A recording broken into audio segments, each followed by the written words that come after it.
So my PC, I tried to throw it on. It's being a jackwagon right now, so I just jumped on my phone. Well, sounds good. Yeah, it's real good. Well, CRR in chat is MDC in Discord. Oh, Lord. Well, they just... my kids are calling me gross because I'm putting sour cream on my mashed potatoes. Oh no, that's amazing. They get mad at you for putting chives on there too? It's like, yeah, it's kind of like a... Man, a little cheddar cheese, you'd be good to go. Yeah. That's what I told him. I was Bacon like, you put sour cream on your baked potato, right? What's the difference? It's just... No. You don't put it on your baked potato? I love it on my baked potato. Yeah, Goon, you don't like it on yours? Well, I don't care for sour cream. Oh, put it in your scrambled eggs. It makes them really fluffy. You're the oddball. Yeah, that was one of your tips on one of the old shows, wasn't I it? know, it's the best. It's the best. I remember listening to that show. Aw, that's how we met, silly. Oh, isn't that special? Isn't that How we special? became friends. What are those? What are those? What's what? Friends? Well, Friends is a TV show. Oh, I thought you said one of those. Alright, so... I did. Foe is introing the show. I can do it if he Fine. wants me to, so he can eat. I can do it. I can do it. I think I can. Alright. I'll figure it out after. Show. You're not the boss of me or my life. And Know who Foe I had am. his main topic, what movie or old TV series would you like to see remade or made into a series on Netflix? And I modded your main topic and I turned it into what video game I wanted to be turned into a TV series. So I took what you did and then I made it what I There's wanted no it to be. modding going on. Yes, there is. None of that jibba jabba. I modded Don't try and nicely say you modded it. Okay, you changed it. You outright changed it. Everyone else could. Nobody else answered you, so they might answer it your way. What movie Nobody or old answers TV it. series would you Well, like to see remade? The thing with that though, that would lead right into what I wanted to talk about too, because that's exactly what it is. Well, yeah. All right, so then we have, I just had some weird newsy articles I was going to share because that's fun. And then we're going to hop into our stuff. Sound good? Sounds like a win. Alright. Don't It you sounds think about so- me, you dirty dog. Sounds Is that so what you're good. doing, little shit? Meh. Man, All right, You where little are we? shit Is everybody bubble. ready? You gotta go to the bathroom. You gotta. that's the golf cart that I had to take to go to the gate when I went to lunch. That's what the top speed on it is meh. Meh. Meh. Hey, at least you have a golf cart to take to lunch. You know. Hey, at least. well, no, not to lunch, just to the gate. You can't take it out of the plant. Oh, I but, thought, like, I thought like you the had like 0 a to cafeteria 60 or something in your. The 0 to 60 on this thing is like whatever terminal velocity would be if you threw it off a cliff. I worked at a place on the holidays. They would put like coolers with a bunch of alcoholic beverages in the back, and they would drive around and deliver them for the holidays. That's what's up. And then they I got like caught, and then they had to stop. And then I they remember- got caught? Is that what you said? Yeah. But it was a great few holidays, you know. It's a great. I remember it's kinda- the mechanic shop I that I don't worked think you for, should the be owner drunk would while riding a always heat give train. us. I really don't. Yeah, they were like, our Yeah, insurance no doesn't crap. cover this. It's not about the insurance, though. It's about the amount of alcohol It you was can old consume. school. Yeah, I know. It was a lot of old school before all the fandangled rules and such came in. Yeah, the guy I used to work for would always, for Christmas, would always give us a bottle of wine and like a ham to cook. And I realized why he gave you the bottle of wine with the ham. That was the most disgusting, saltiest ham I have ever tasted in my life. And so the wine was literally just to wash your mouth out with after you tried to eat that stupid thing. When I used to work in a Wine's pretty Spanish good. neighborhood, for the holidays, they would give me roasted turkey, already roasted, like ready to go, and it Like was a double roasted delicious. turkey. And a chivas, a bottle of chivas. It was great. I don't even know what that What the hell is that? Thank you. It's Scotch. I don't even know what that is. It's like Scotch whiskey. That's pretty good. It's like I like That Steve sounds decent. pretty good. Chivas. It sounds like a fun word It's to say. but I don't know decent. what the hell you're talking about. You know what it is? It's old school. It's like Sugar. it's really old school, like top shelf Scotch whiskey. Oh, okay. It doesn't come in a box. It does. It comes in a box with like a a velvet bag. Oh.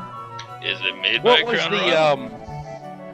what was It's fun, the like- scotch fun, like that, what was the scotch from the show Lost? What was I can't remember what it was, but I remember the guys like a shot, like just a swallow of this scotch is worth like this much, and you're not worthy to drink it or whatever. I can't remember the name of it. I can Google it for you. Well, I mean, I could Google it myself. I just figured somebody knew that'd be cool. But Let me see. The last time I met a Lost expert Was it Mac? was probably 12 McCutcheon, years ago yeah. when that show was McCutcheon. current. McCutcheon's. See? Yeah. There. McCutcheon whiskey. When was the last time that show was current? I think like 12 years ago, right? Which show? Lost. Oh wow. Final episode was May 23rd, 2010. Okay, like 7 years ago. 8 years ago. What was the name of the big guy in that show? He was my favorite. Hugo or Hurley. Yeah, Hugh.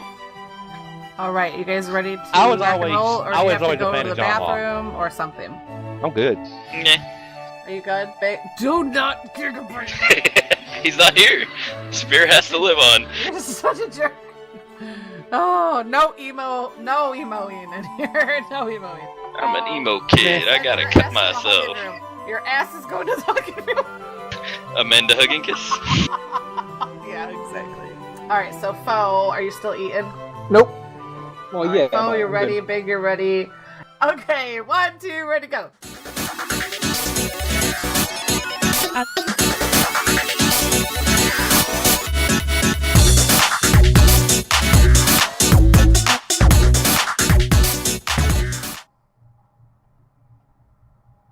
Foe, that's you?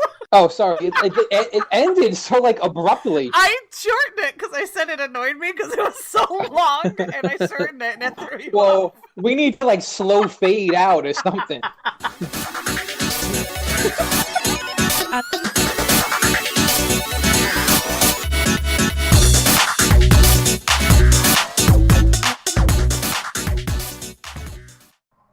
Welcome to the Cross Realm Podcast, the entertainment podcast hosted by CRR Gaming Group members.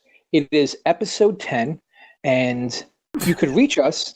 You know, that totally threw me off because we didn't put the number in the top of the show, so I had to go look real quick to see the number of it.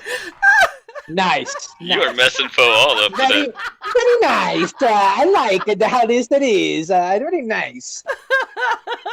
Well, anyway, welcome to the Cross Realm Podcast. This is episode 10, the entertainment podcast hosted by CRR Gaming Group members. Today is May 10th, 2018. You could reach the show by emailing crossrealmrebellion@gmail.com. You can tweet the show at crossrealmpod on Twitter.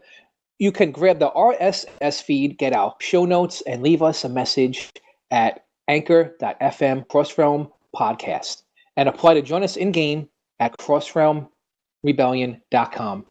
Please, I want everybody to go to this Anchor thing. I want a voicemail. Someone leave us a voicemail. I want a voicemail desperately sent to the show. That would be fantastic. Well, tonight, I'm going to introduce the show tonight. We have Esmeralda Sky with us. Well, hello there. We have Goon. Hello. We got Big Blue. Howdy, howdy. And sidecarring with us tonight, we have Jack. NBC. MBC. MDC. MDC. Like Mac And Daddy MDC. Carrot. Mac Daddy Cat. Carrot. Carrot cat. How's it going? That's Mamma mia. fantastic. Carrot. We dubbed you with a carrot. Mamma mia. Mamma mia. You forgot the wrench, Sounds like man. a Mario Party We night. forgot Dr. J Wrench. Oh, and you know what? And this I'm is forgetting this is him. the I second time forgot I've him been on purpose. skipped. No. I skipped you on purpose. Because I listened to Rated Alchemist. I listened to it today at work. Okay? First of all, I'm not the one who farted into the microphone. Let's start there. Okay? So you guys are all trying to blame me. You're like, Foe's not here. Let's just pin it on him. I forgot that was in wasn't there. me. That wasn't me. I didn't blame you for that. All I Oh, said it was they was got an you. upgrade And then- because you weren't here. And then you were like, it's an upgrade since I Yes! couldn't make it. He was Yes, an I got upgrade. that. I caught it. Because I Okay. blamed it. I said the flatulence was Foe. He's not here to defend himself. Oh, I'm crying. And Johnny Because said, Blue's like, somebody farted into the microphone Yes! and it picked up. He said they might have not or known. something into the microphone. You know what? I got to say that whoever smelt it dealt it, buddy. I think it was blue. Oh, you think it was blue? What you I know? think- No, don't hurt. He blames it on a squeaky chair an awful lot, so I wouldn't put Exactly. it past Squeaky chair? I don't think so. There's WD-40. You could have used that a long time. Yeah, I don't This think it's a was- squeaky chair. I think it's a squeaky rear. I don't was give a silly. damn. I forgot about that. That was fantastic. That I'm was- crying right now. Yeah, because I didn't know that that's what he was talking about, upgrading. I thought he was talking about his computer because he had just got a new computer, and he was like, no, upgraded hosts. I remember now. That was funny. That's right. Well, it wasn't an Exactly. upgrade. Right, No. right on. See, tonight it's a double upgrade because he's back, and you still got Yes, me. it's a double upgrade. Yes, way to kiss his ass. Way to kiss it. Yeah. kissing his Way, ass. way to try and sneak back into my good side. Okay. Well, Your good side is the last place I care about being right now. I don't think he has a good side. I have a Wow. good side. Okay? no, if Goon's you on my say good so. side. Goon is, yeah. Is only it Goon. in your wife's purse with something else? Oh, Hell no. shit. My wife don't keep nothing of mine. Speaking of Fo's purse, we're moving on to hot topics. Here we go.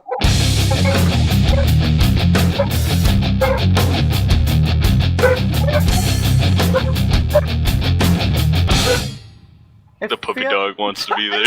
I feel like his dog is barking through the entire intro. It's like, "Arr, arr." Well, hey, I'll pretend to be Fo right. Oh, there he's back. He's back. There's a thunderstorm, and my dog just flipped Oh. out because of thunder.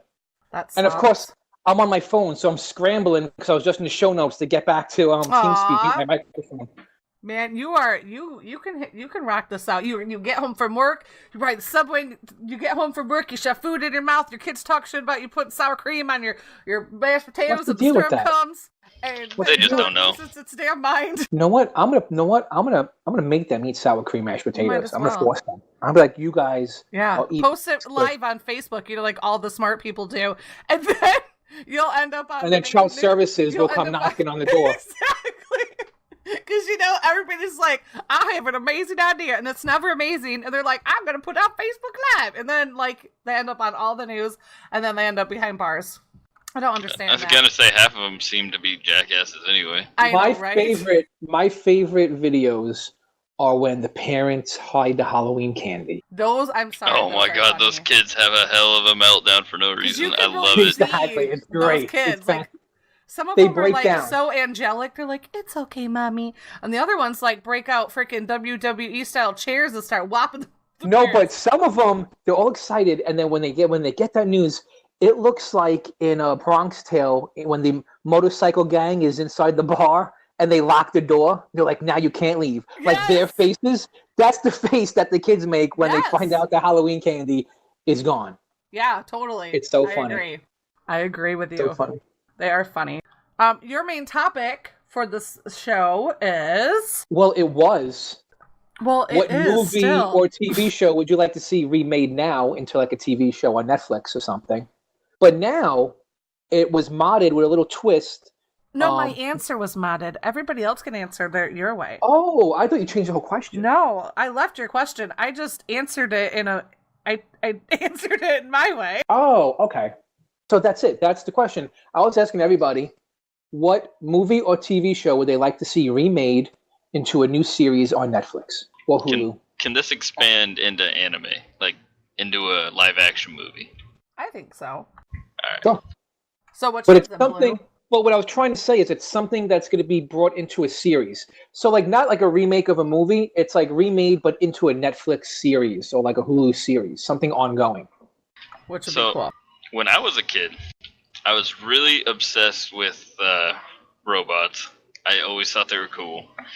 There was a really old movie from back in the 80s where it involved all these robots that would fight each other and all that crap. Oh, And it was Westworld. They already did that. No, not Westworld. I'm talking about like Oh, giant okay. mechs that would Okay. fight. One was like a scorpion and one was something else. I can't remember the name off the top of my head, but that had me like I was just hooked on mechs and stuff after that. And then they came out with wow, I almost said Voltron, but that's not what I was going for. Gundam Wing. I would love to see like a really well done Gundam Wing turned live action as a miniseries on Netflix. That would be badass. I could deal with that. That would be a cool. It's like some kind of like Mech Warrior show. I would like that. That sounds cool. Like a Pacific Rim, like the series. That would be cool. Yeah, Pacific Rim. Man, I love that one. A lot of people thought it was pretty cheesy, but I liked it. It was awesome. I'm a Pacific Rim fan. I like that movie a lot.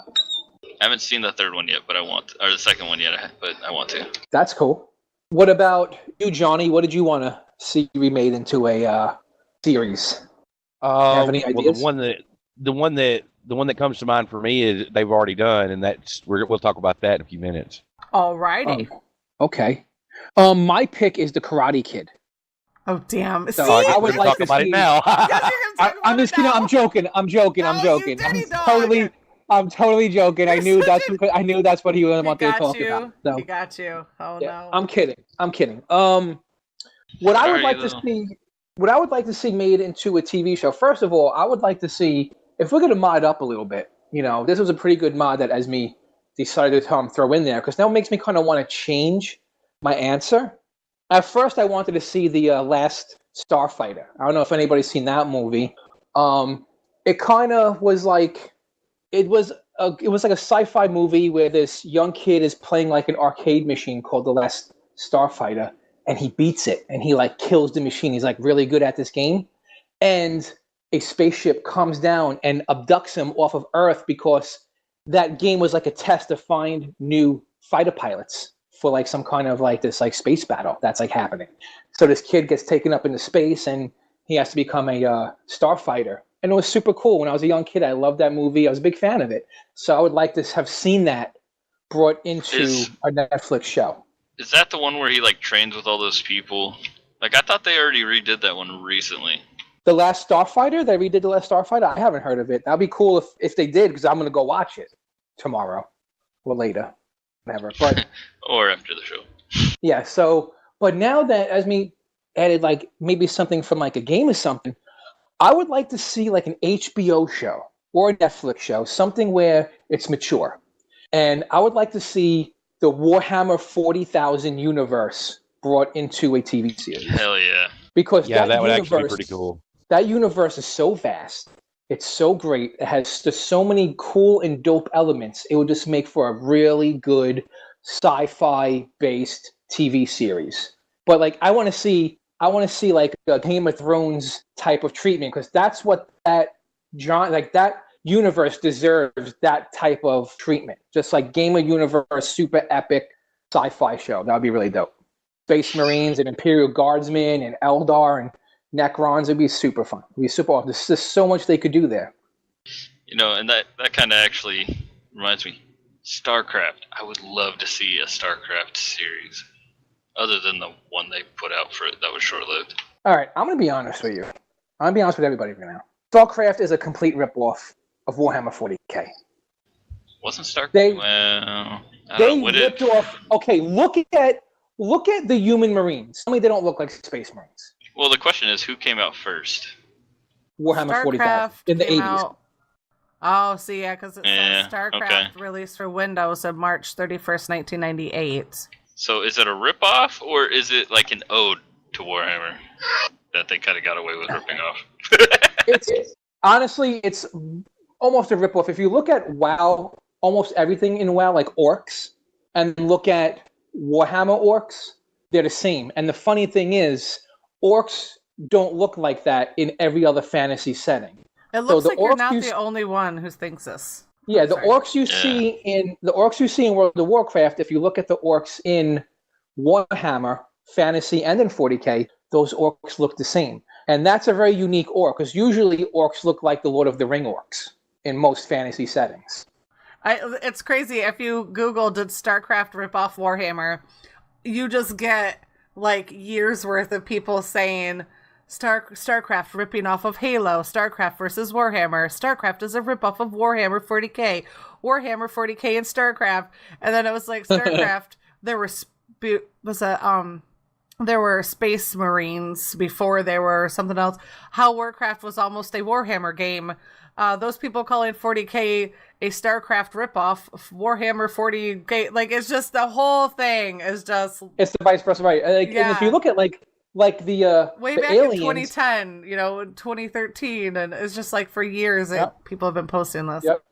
The Protoss are like the Eldar; they're almost the same, and the Tyranids from 40K are the aliens, the insect type aliens from StarCraft. It's crazy. They look so similar. If you look them up, you look at pictures side by side, you could tell.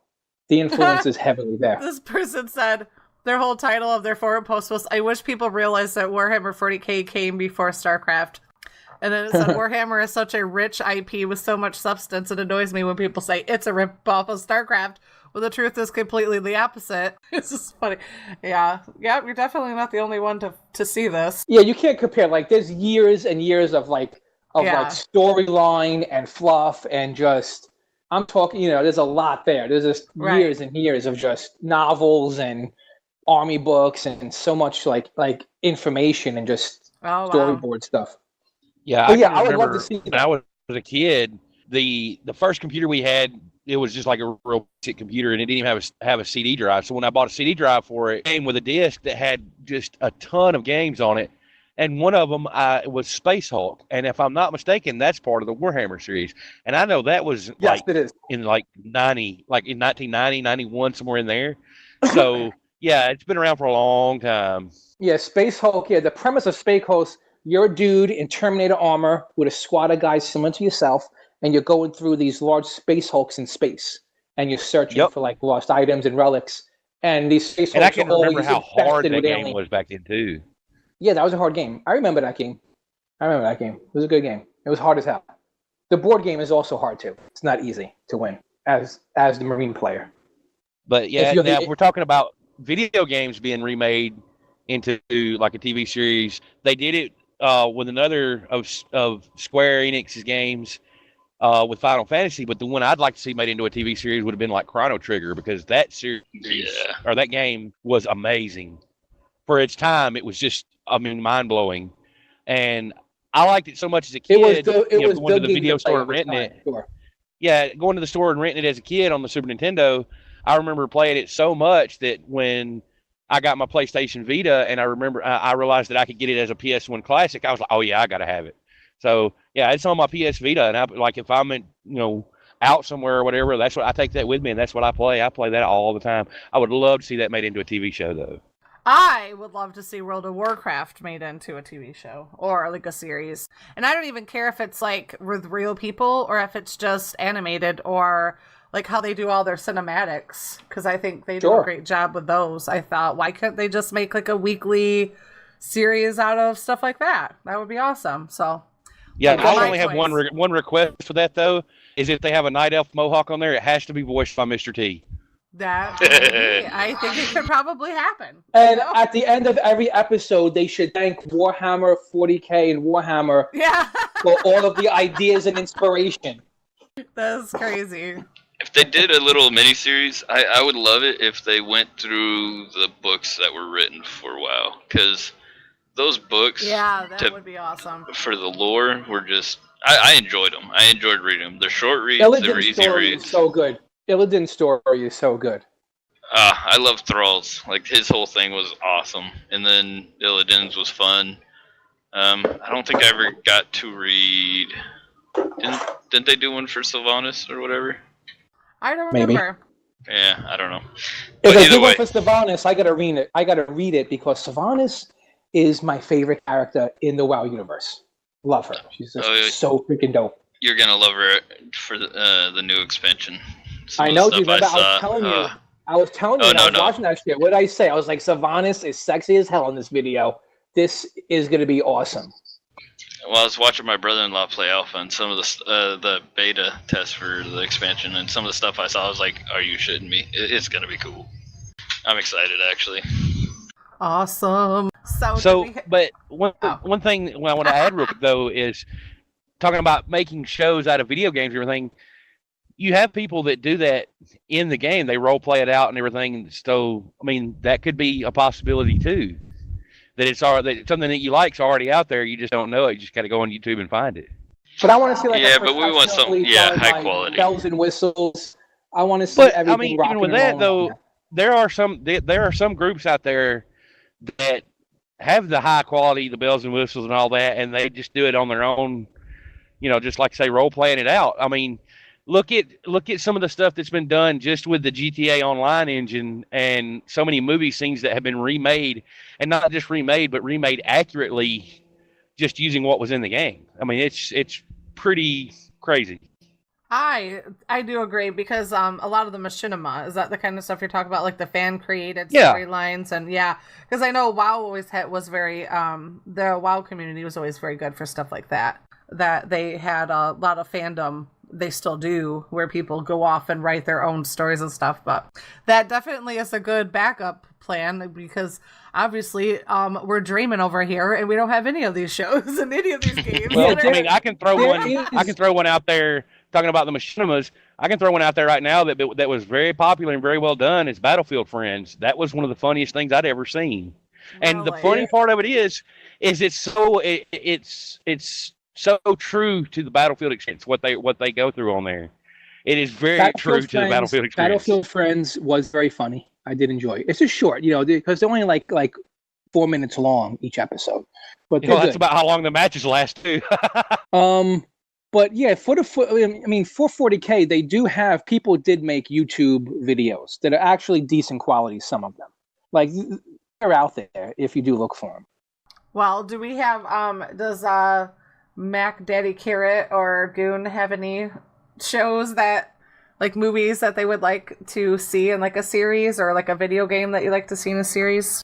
I don't know if you guys remember a movie called Sheena. Did you say Gina? Sheena. What was that about? It's Tanya Roberts. It's back in like '84.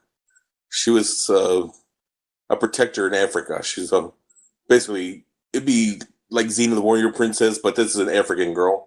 Except she's white. 1984, I see. Yeah, I just Googled it. The year I was born. I guess they did bring it to a TV series in 2000 to 2002. Oh, they did? Yeah, I'll link it to you. Yep. That or You ask and now Firestarter. you receive.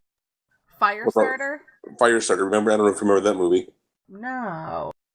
Oh, Firestarter was, I think, a young Barrymore, right?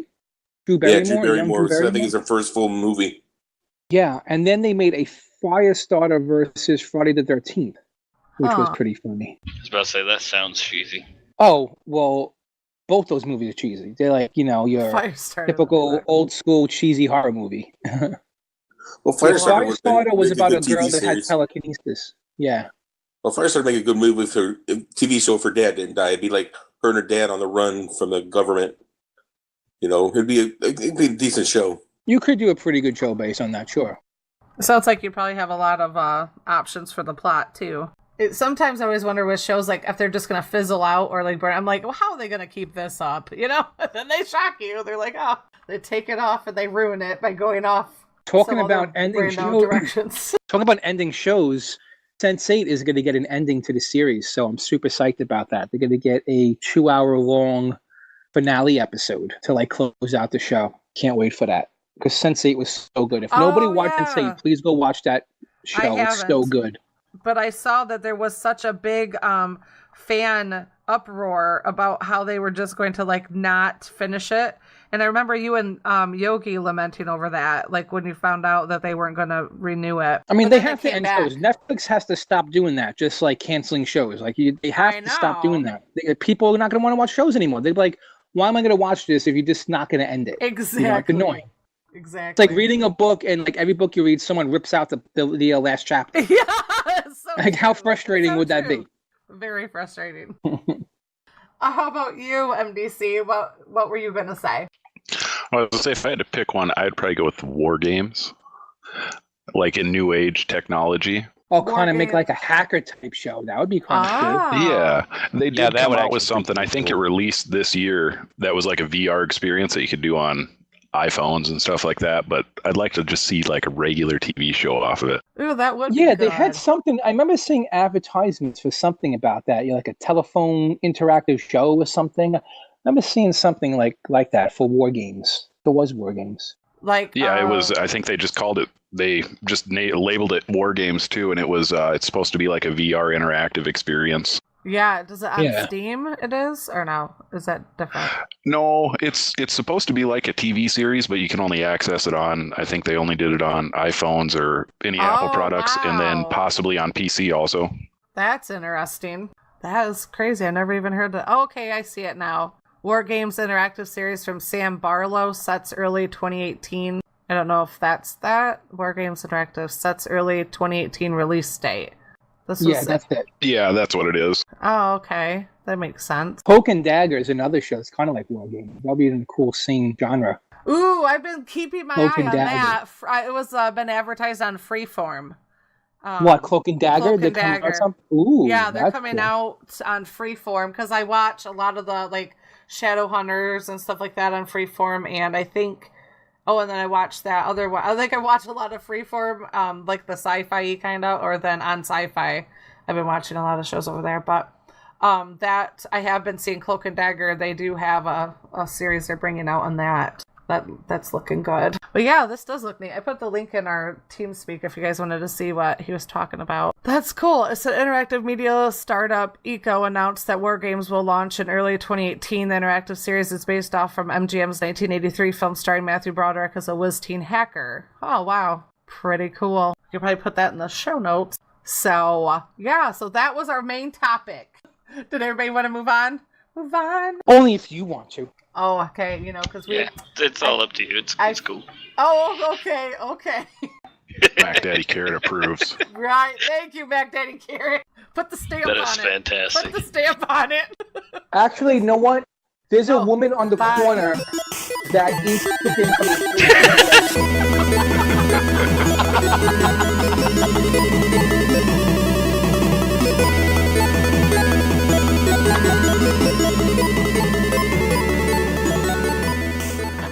Was that intro long enough for you? How wooed.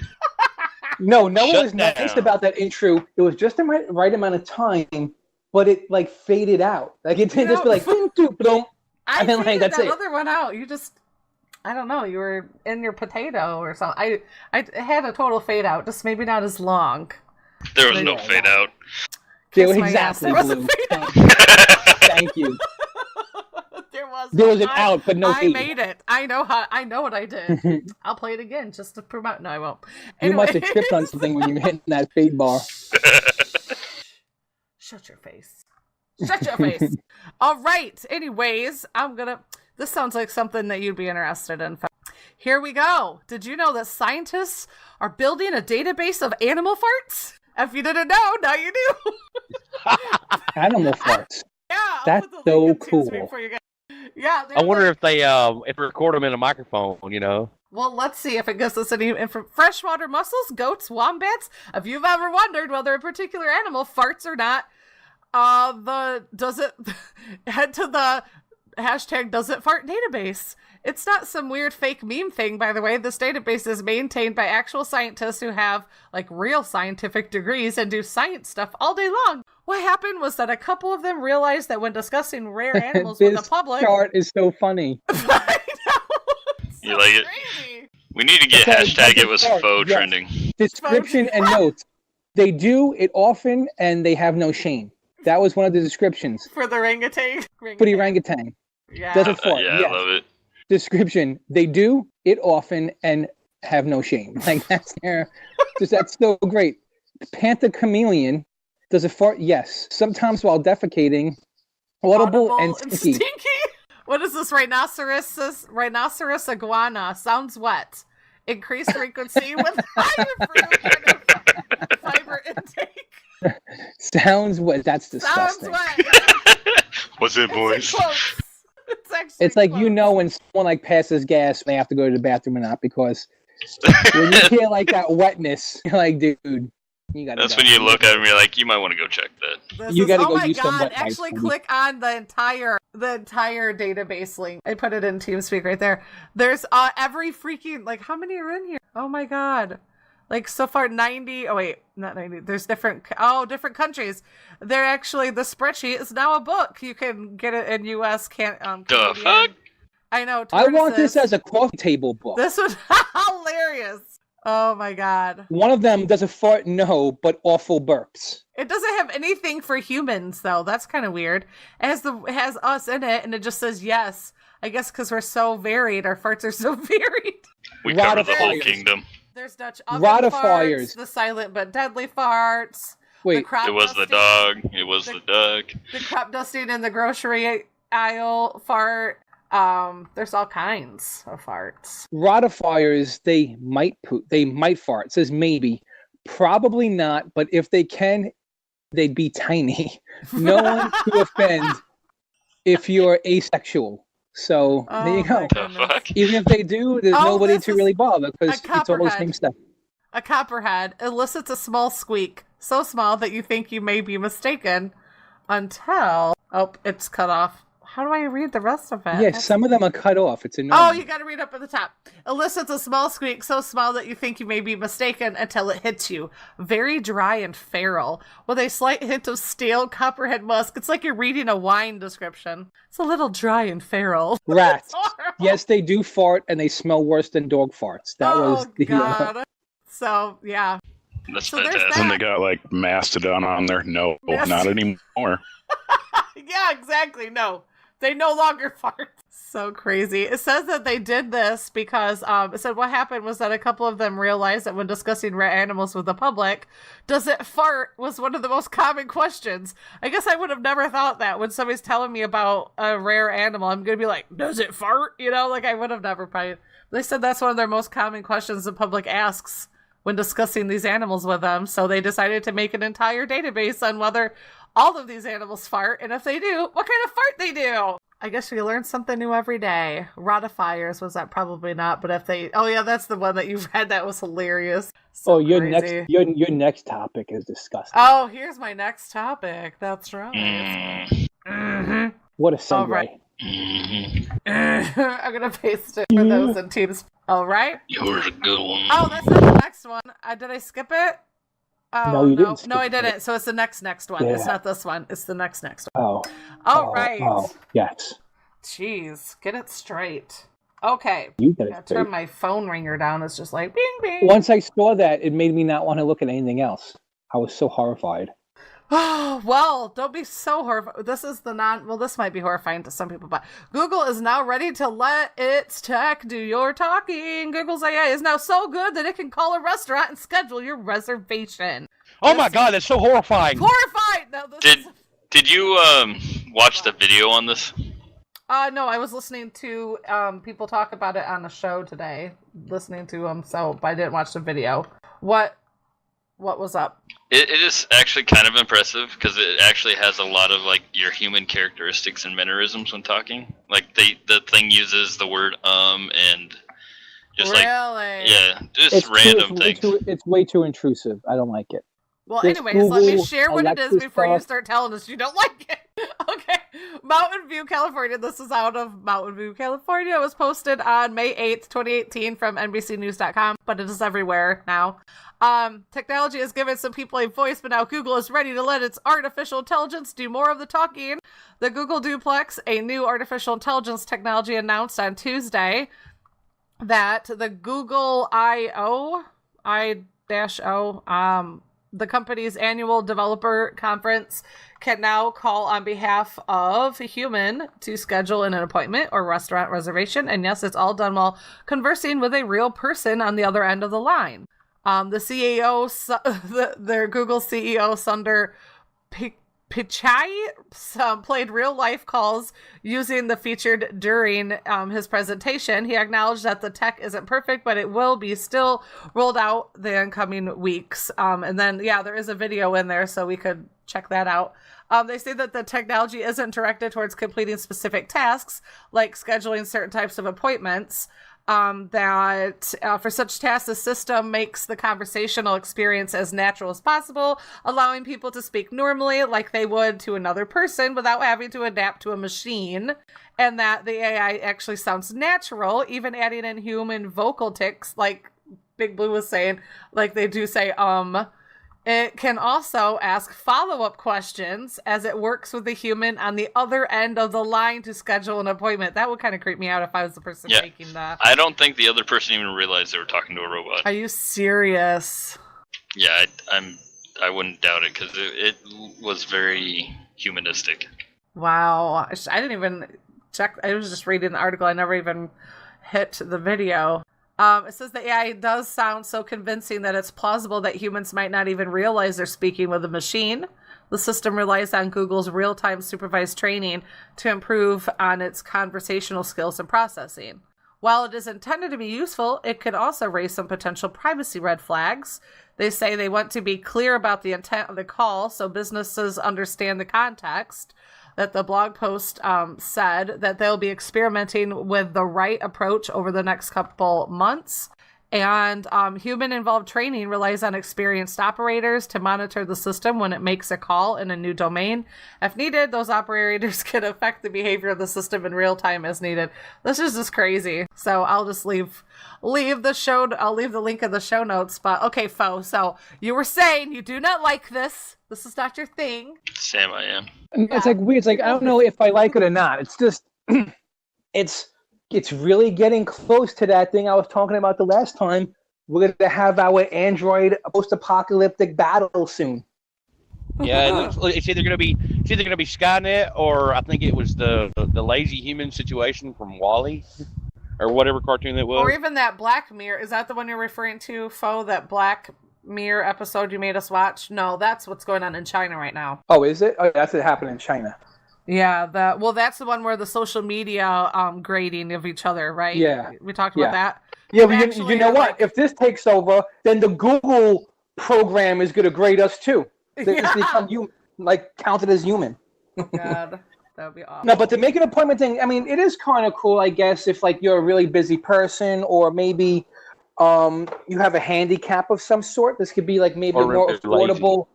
It could be a more affordable assistant. You know, not everybody could afford a personal assistant, but maybe everyone could afford a couple of $100 for this program. You know, you don't got to pay it 20, 30 grand a year, you know, to work for you.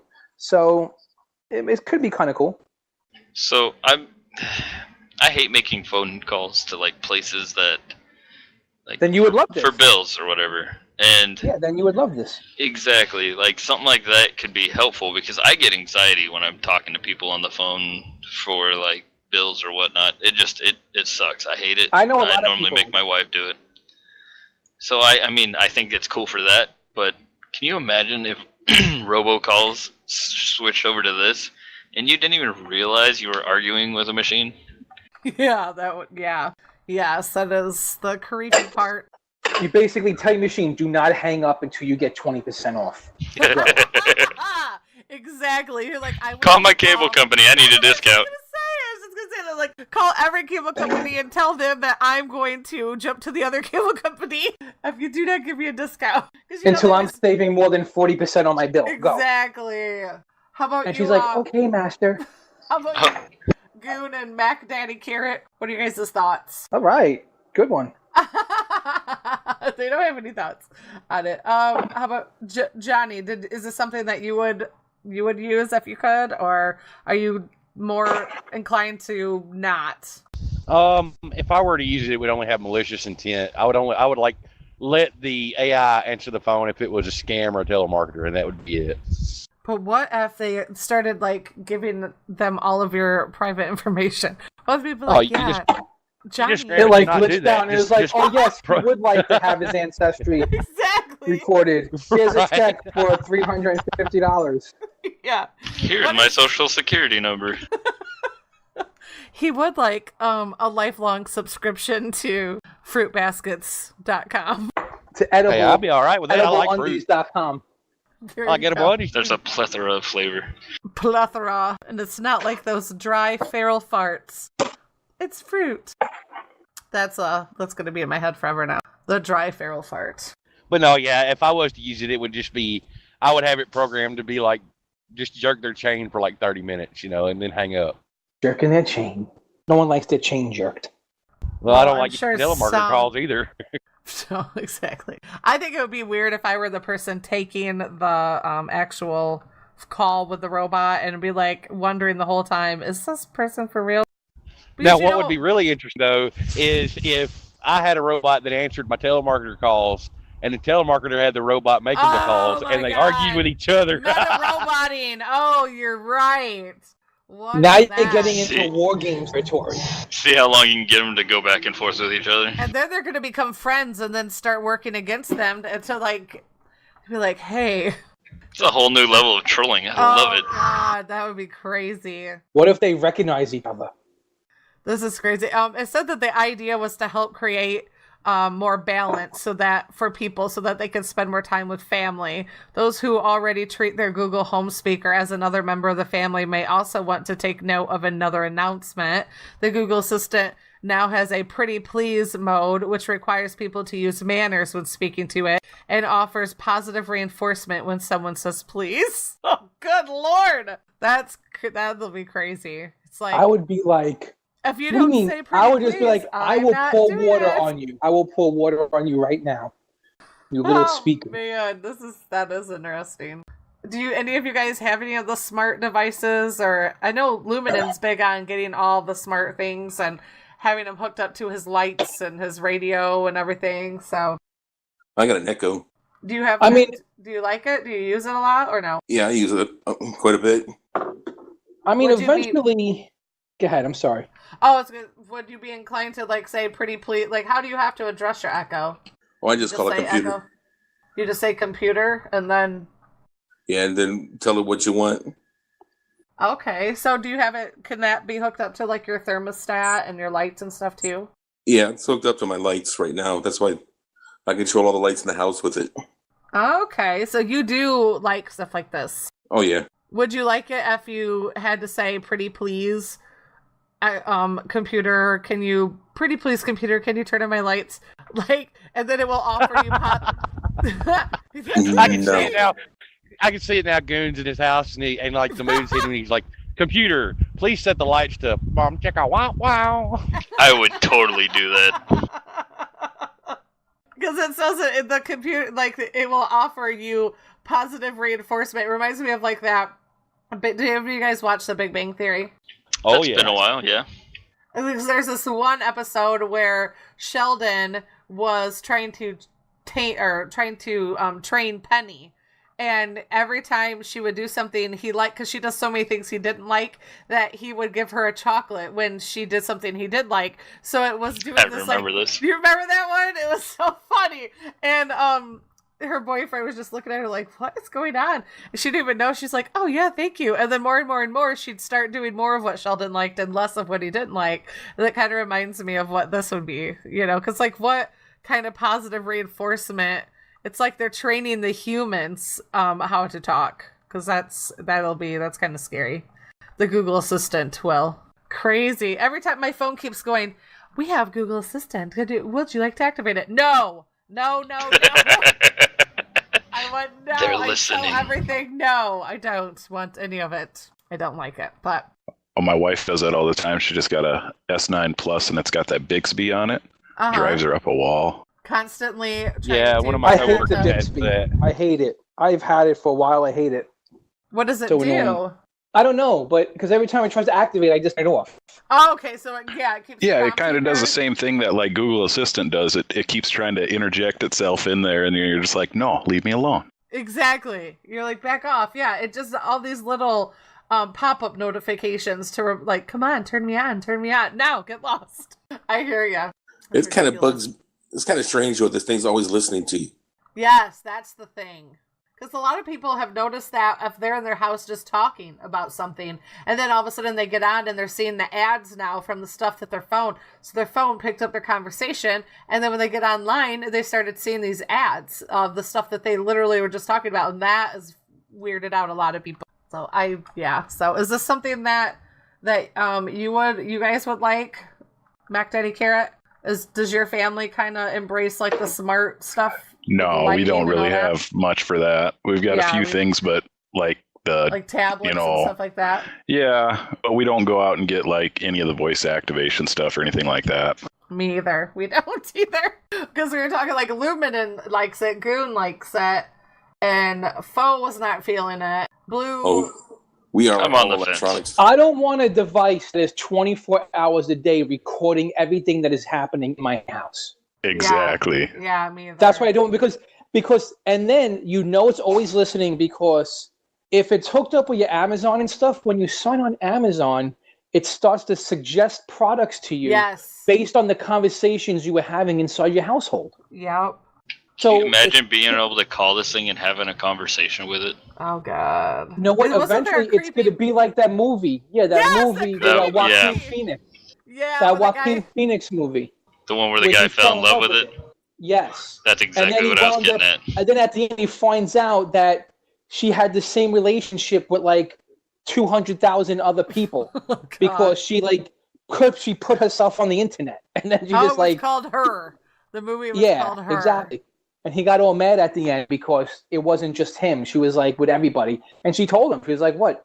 You sleep? I'm up all 24 hours a day." Wow. Yeah. So kind of a side note on that now. I never watched. What's everybody's feelings on like those IRL streams that are going on now? More like people just keep the webcam in their house, like their house. Is that what you're talking about? Well, just carry them around with them or anything like that. Yeah, like Ice Poseidon and those guys like that. I've actually never watched one of them. One of my coworkers does that. He does that all the time at work. Like I see him, he'll be working with one hand and have his phone in the other. Like I don't know if it's like Facebook Live or what he's doing, but he's always streaming what he's doing at work, and I'm like, why? Who wants to watch? I'm surprised your job allows that.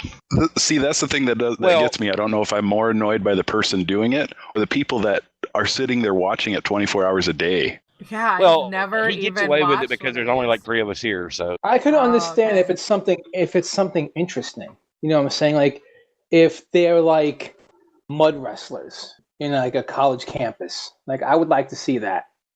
Well, it's like Periscope, isn't it? Or if it's like that's just like Girls Gone Wild, though, right? Or exactly, or if it's like Playboy Bunny, like a Playboy Bunny put one of these things on, I want to watch it. But no, getting for real though, if it was something interesting, like maybe someone is like a dude who like searches like caves and like is like an archaeologist, I might watch an archaeologist do his thing for a little while throughout the day. That'd be kind of cool. Yeah, like Bendy Irwin, I would watch that. If she did that, I'd watch it. So okay, I guess what you're talking about. Like people just take them with them like throughout anything that they're doing, whether it's mundane or not, just like they're like a constant sidekick to whatever they're doing in life. Yeah, just day-to-day circumstance and just carrying this camera around with you and recording everything live streamed. Well, you know what that is? That is the people who watch that, they have like a voyeurism fetish, in my opinion. Just like constant curiosity and interest. Exactly. Unless you're watching someone, like I said, that is doing something interesting, like, I don't know, just whatever it is that's interesting, then yes, I could see people watching it. But if you're just watching like an average person just go about their life, like go to work, come home, sitting around the house, watching TV, that is like more of like that voyeurism fetish where they just want to watch somebody. Kind of like they're peering in through their window. What is that weird ass woman that's on Facebook rocking something? Have you guys ever? I always feel like somebody's watching me. Oh, I thought because I gotta find this crazy ass woman. I can understand that part because there's this lady. God, this is gonna drive me nuts. I'm gonna have to look it up now. There's this woman who has, I think she's made like a killing doing these weird. I feel like she's a little touched. Like there's some wires crisscrossed up in her head, and she records herself all day long in like her house, but she does it with Facebook Live, and she has like such a huge following. But I have seen somebody tweet it and be like, WTF, like on my timeline, like, what is this? And like, oh my God. So like I clicked on it because it looked like one of those, like, you can't turn away. You're like, I got to see what this is. So I click on it and it's this really, I want to say looks like she's an elderly woman who is trying to dress like a 20-year-old, and she like dances to 80s rock, and she's smoking, and she like cooks dinner while she's dancing, and I feel like I could totally be like that. I caught myself being like totally disgusted while I'm watching this, but I can't not watch it. Like, I'm like, what else weird fucked up thing is this woman gonna do? Like, she goes, it's time for dinner. And she creepily, like, I feel like she would tie you up in her house and make you watch her do this. But since there's Facebook Live, she doesn't have to. Like, you're just willingly sitting there. I gotta find it now. It's and like, she probably is making so much money off I think that. she's stream. making a grip because she has, like, she's links all of the stuff to, like, websites. So I think she gets clicks for being a weirdo. But that's why I'm so confused. Like, she clearly is a weirdo, but she's smart about it. You know, she's like, a genius. Yeah. Yes, it's that. I gotta find it now because you guys. Or maybe like, she's not. Or maybe she's not a weirdo. No, she is. Once you watch it, maybe she's an actress. No. Esme? I wish. What? Well, didn't you teach your mom how to use Periscope? And the first thing she saw was an old naked lady cutting her toenails or something. The fuck? Oh, okay, my God. I forgot. What are you watching? I'm so glad you reminded me of this. Oh, shit. Yeah, so how long ago was that? It was like a year, 2 years? 2 years, probably? A year and a half? Last year. Okay. So my mom had gotten her first smartphone, and I told her, it was when Periscope was like big, like everybody was wanting to get Periscope and stuff, and it was very much kind of like that, you know, is in real life streaming that Mac Daddy Carrot was talking about, where people just carry their phone around. But what I didn't like about it was it would like post your location, because you know, everybody needs to know where you are. Come on, people. Well, my mom was like, this is so cool. And I was like, yeah, you can watch anybody's live streams from all over the world. She's like, this is neat. I'm like, so I'm trying to show my mom this new thing on her phone. What the hell? She clicked the first dot she pokes on, and it opens it up. It's some like half naked chick with her legs wide open, clipping her toenails over the toilet. My mom's like, oh my God. I was like, oh my God. You're right. Yeah. Thanks for bringing that up there. You never know what you're going to get on Chat Roulette. No, you don't. Chat Roulette. God, it was so crazy. It was so nuts. But, yeah.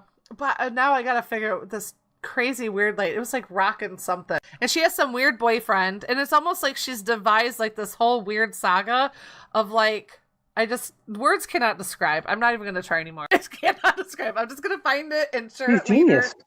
Gosh, she's crazy looking. She's like, oh, it's dinner time. We're going to have bologna sandwiches. And she, it just creeps me out. It creeps me out, but I can't stop watching because it creeps me out. She creeps me out. So do you check in on her throughout the day? No, I haven't watched it in like over a year, but that's why I gotta find it because I can't remember. And my friends on Facebook, you would just see it like they'd randomly come across it. It's like a disease, and like everybody gets in, and she has like a following of people that defend her, like she's real, and other people are like she's fake, and I'm like, I feel like this woman's real, but she's also kind of, you know, she's smart enough to know what she's doing, but she's still fucking weird. Not a good weird either, not at all. Not like this weird stuff. The next article, this is all your favorite one. This is your favorite article of the night. The cockroach crawls in a sleeping woman's ear and gets stuck for 9 days. That's horrible. Dear God. It said this poor girl, like, I don't even know. I linked it in the TeamSpeak for those who don't have it. Said after spending one night at the emergency room getting a cockroach pulled out of her ear, Florida resident Katie Holly thought the worst was over, but when her ear still didn't feel right 9 days later, she feared for the worst, that the little creeper might still be in there. So disgusting. So if you read through... Can you imagine? Yeah, I cannot. It says to her horror, she felt something move. And, oh my God, this is what cracked me up. This part. Out of all the things she thought that it was. It says, Holly first noticed a problem back in April. As she was sleeping, she was jolted awake by something cold sliding into her ear. She had no idea what it was. Initially believing it to be a piece of ice. Because, you know, that's what I would... Are you serious? That's the first thing you think of? Ice? That's what she thought. Ice. I would have thought a fucking alien is trying to probe my brain right now. It's something cold is sliding into your ear. I'm like, what the hell? She thought it was a piece of ice. Like, where? Where do you live? That is just a piece of ice. Is her boyfriend that mean to her? Right. Why would there be ice just sliding into your ear? Where'd it come from? Like, exactly. Wouldn't you be asking yourself that? Like, where does this ice No, come from? It's apparently sliding into my not. ear right now. She thought it was ice. So she went to the That's bathroom and this chick would also be pregnant for 8 months and not know it. That's how I feel. But She's like, I had a baby. I don't know. I didn't even know I was pregnant. Like, I thought it was I don't know ice. where it's at. I thought it was Thought it ice. was ice. I thought it was ice. So she went into her bathroom and slowly investigated with a cotton swab, like you do. To her horror, she felt something move as she pulled out the cotton swab. She saw that it was covered with small, dark brown pieces, like tiny legs. Oh my god. After her husband further investigated his wife's ear with a flashlight and a pair of tweezers, Holly realizes what had happened to Cockroach, something the Holly household had been dealing with for a year, had burrowed its way into her ear. Despite the fact that it was almost 2 a.m, Holly and her husband Jordan immediately went to the emergency room after lying on her side in the hopes that the bug would fall out. A nurse inserted a needle into Holly's ear to inject the bug with lidocaine in order to kill it. After 2 minutes of feeling the cockroach twitch and wriggle, Holly said she felt it stop moving. Oh, my gut just turned. It's not done yet. Then Holly was sent home with a prescription with antibiotics. However, after a week, Holly's ear still felt unusual. It had been 9 days, and her ear was still numb and causing her pain when she yawned or opened her mouth. Additionally, the eardrops she had been given were no longer going all the way into her ear, leading her to believe that there was still a blockage. So she went back to her doctor, told him what happened, and wanted to be checked out again. He flushed it 4 more times and looked through an otoscope. To her surprise, he found the cockroach was still in there, and he removed 6 more pieces of cockroach. I'm like, how the hell? How big of an ear does this woman have? I don't know. I feel like, good Lord. After pulling out what he could, he sent her to an ear, nose, and throat doctor to double check that everything was out. After her ear was examined twice, she was hoping something like, a leg or 2. Nope. Nope, that's not the case. They actually pulled out the head, the torso, the limbs, and a long antenna of a fully grown cockroach. The bits that the emergency room doctor the physician had only been teeny tiny pieces. She said she was furious. She was really disappointed with the ER for not having seen the entire thing and letting her think that it was all out of her ear. They said this is something that actually happens quite often, and that she was told that there's no need to see anyone or a specialist.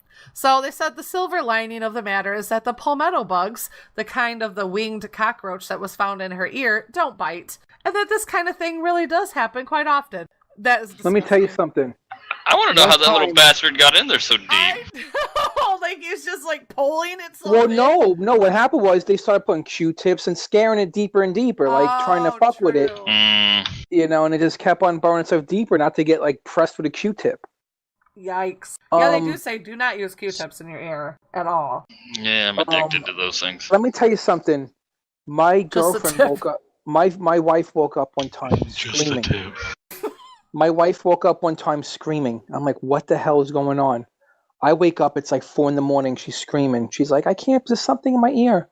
A fly went into her ear. Oh, no! Oh, what the fuck? And she heard it buzzing in there because like it kept on buzzing. Goodness. So what I did was I took my kid's Super Soaker water gun and I pumped that bad boy to full blast. So you blasted your wife in the ear? I blasted it right out.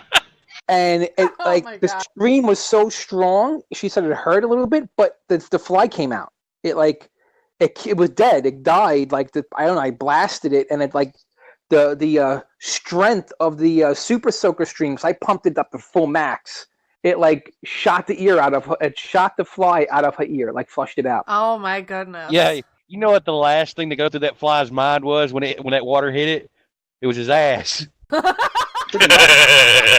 Pretty much. You're so crazy. God. My ex-wife used to watch this show called Untold Stories of the ER, and there was a similar story on there.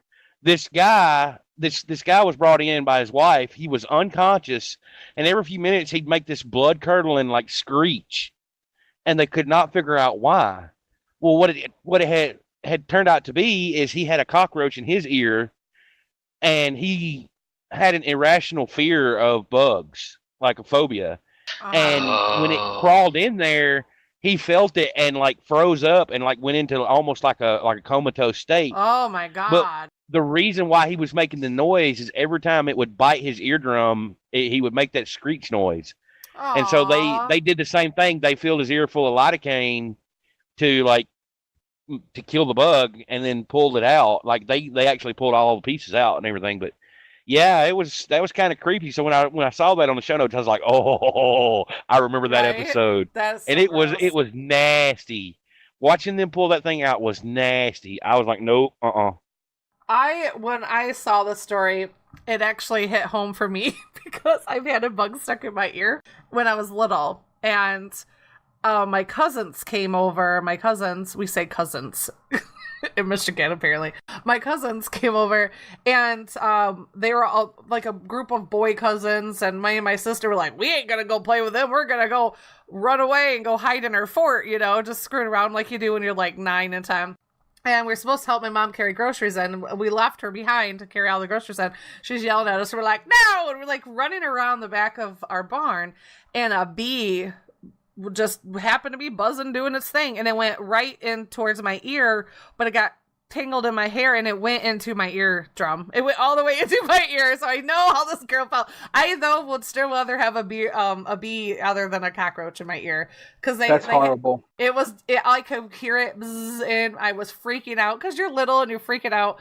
But my mom, she went to, those little snot suckers that you shoot water up babies' noses. Yeah, she sucked it out with that. She flushed my ear with water and then drowned it so it wouldn't sting me. And then I had to go to the emergency room. They pulled it out piece by piece and put it in like a little jar. It was like, here you go. But that was Here's terrifying. your trophy. Here's your trophy. It was terrifying, but once it stopped and I knew it was drowned, I was okay. But yeah, I couldn't. They say that like cockroaches would live through like nuclear circumstances. I don't know that a little bit of water would have done anything to the cockroach. Yeah, a nuke goes off. That's all that's going to be left is cockroaches and Keith Richards. So I'm like, no, you could drown. You could drown a cockroach. Oh, I was just like, I can't even.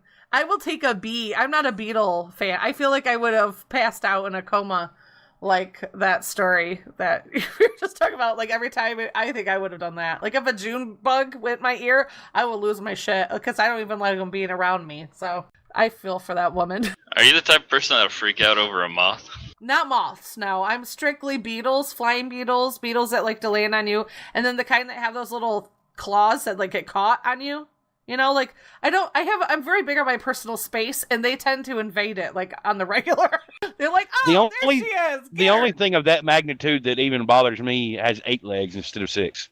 I just don't do spiders. No. Yeah, I'd freak out. I used to have to feed tarantulas at a pet store I worked at. You guys would not have liked that. No, I don't care. Mm-mm.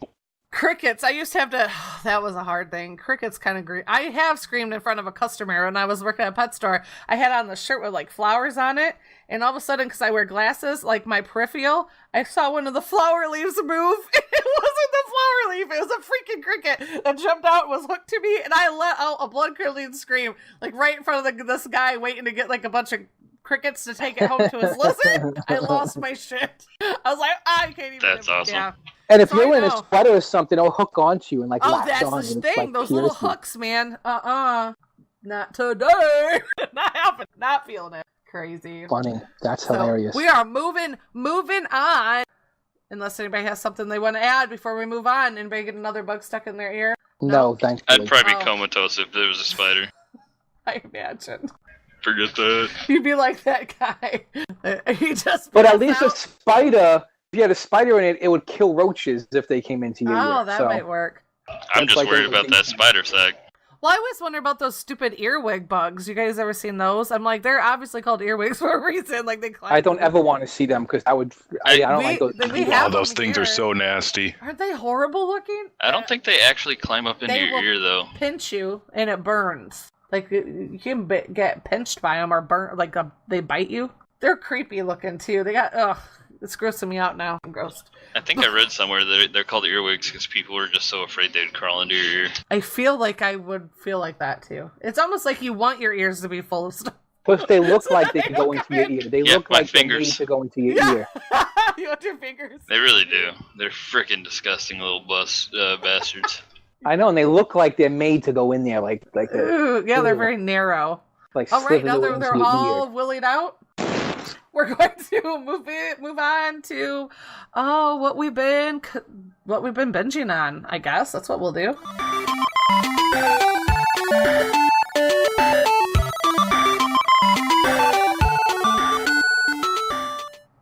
All right, we tossed Mr. Wrench up here because Goon should probably be in bed right now because he's got to get up at 4 a.m.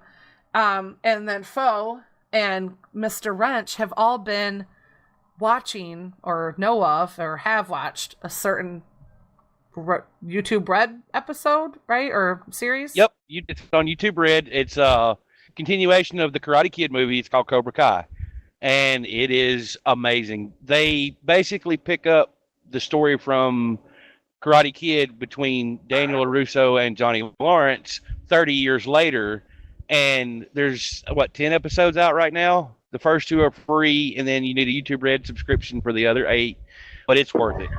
That was just a totally amazing twist to that story.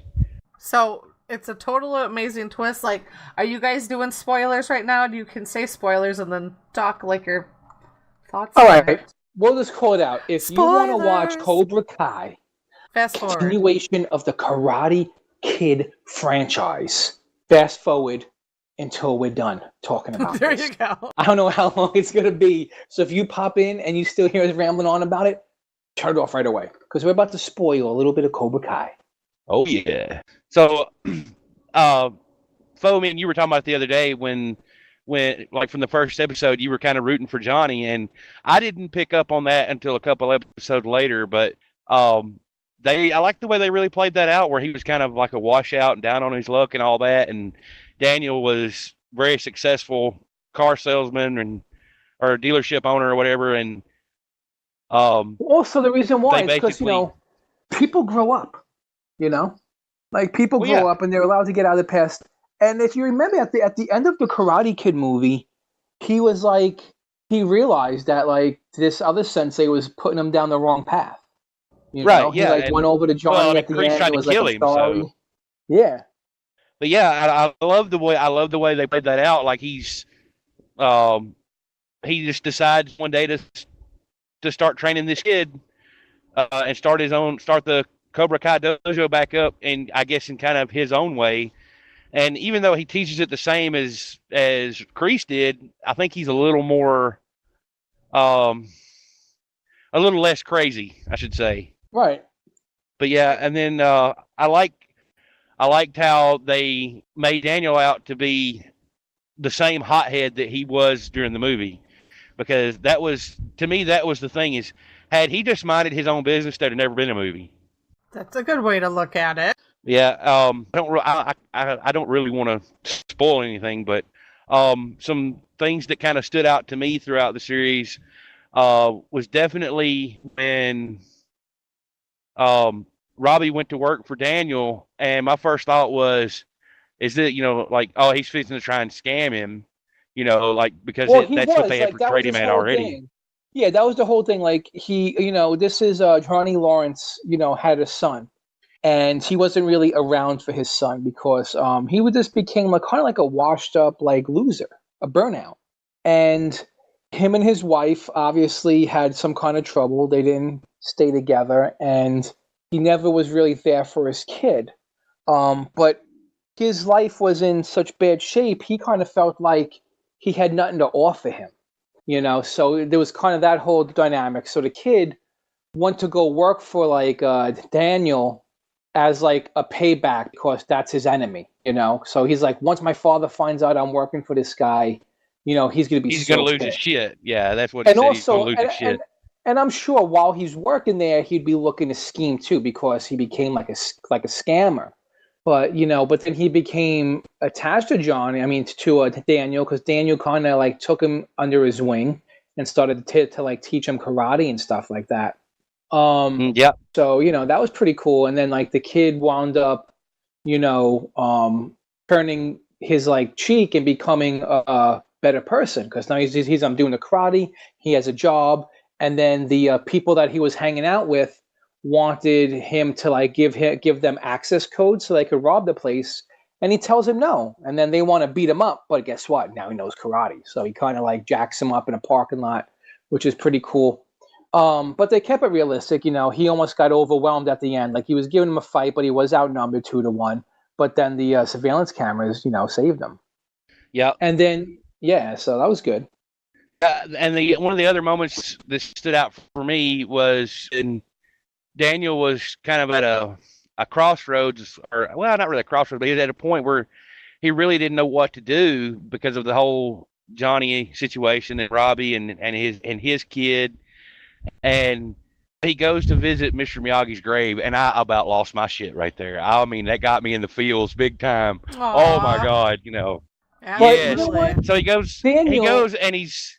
Go ahead. He goes and he visits the grave, and he's talking to him. He's like talking to the gravestone, and he goes to get back in the car, and he remembers something that Mr. Miyagi had told him about balance, not only in karate, but balance in life.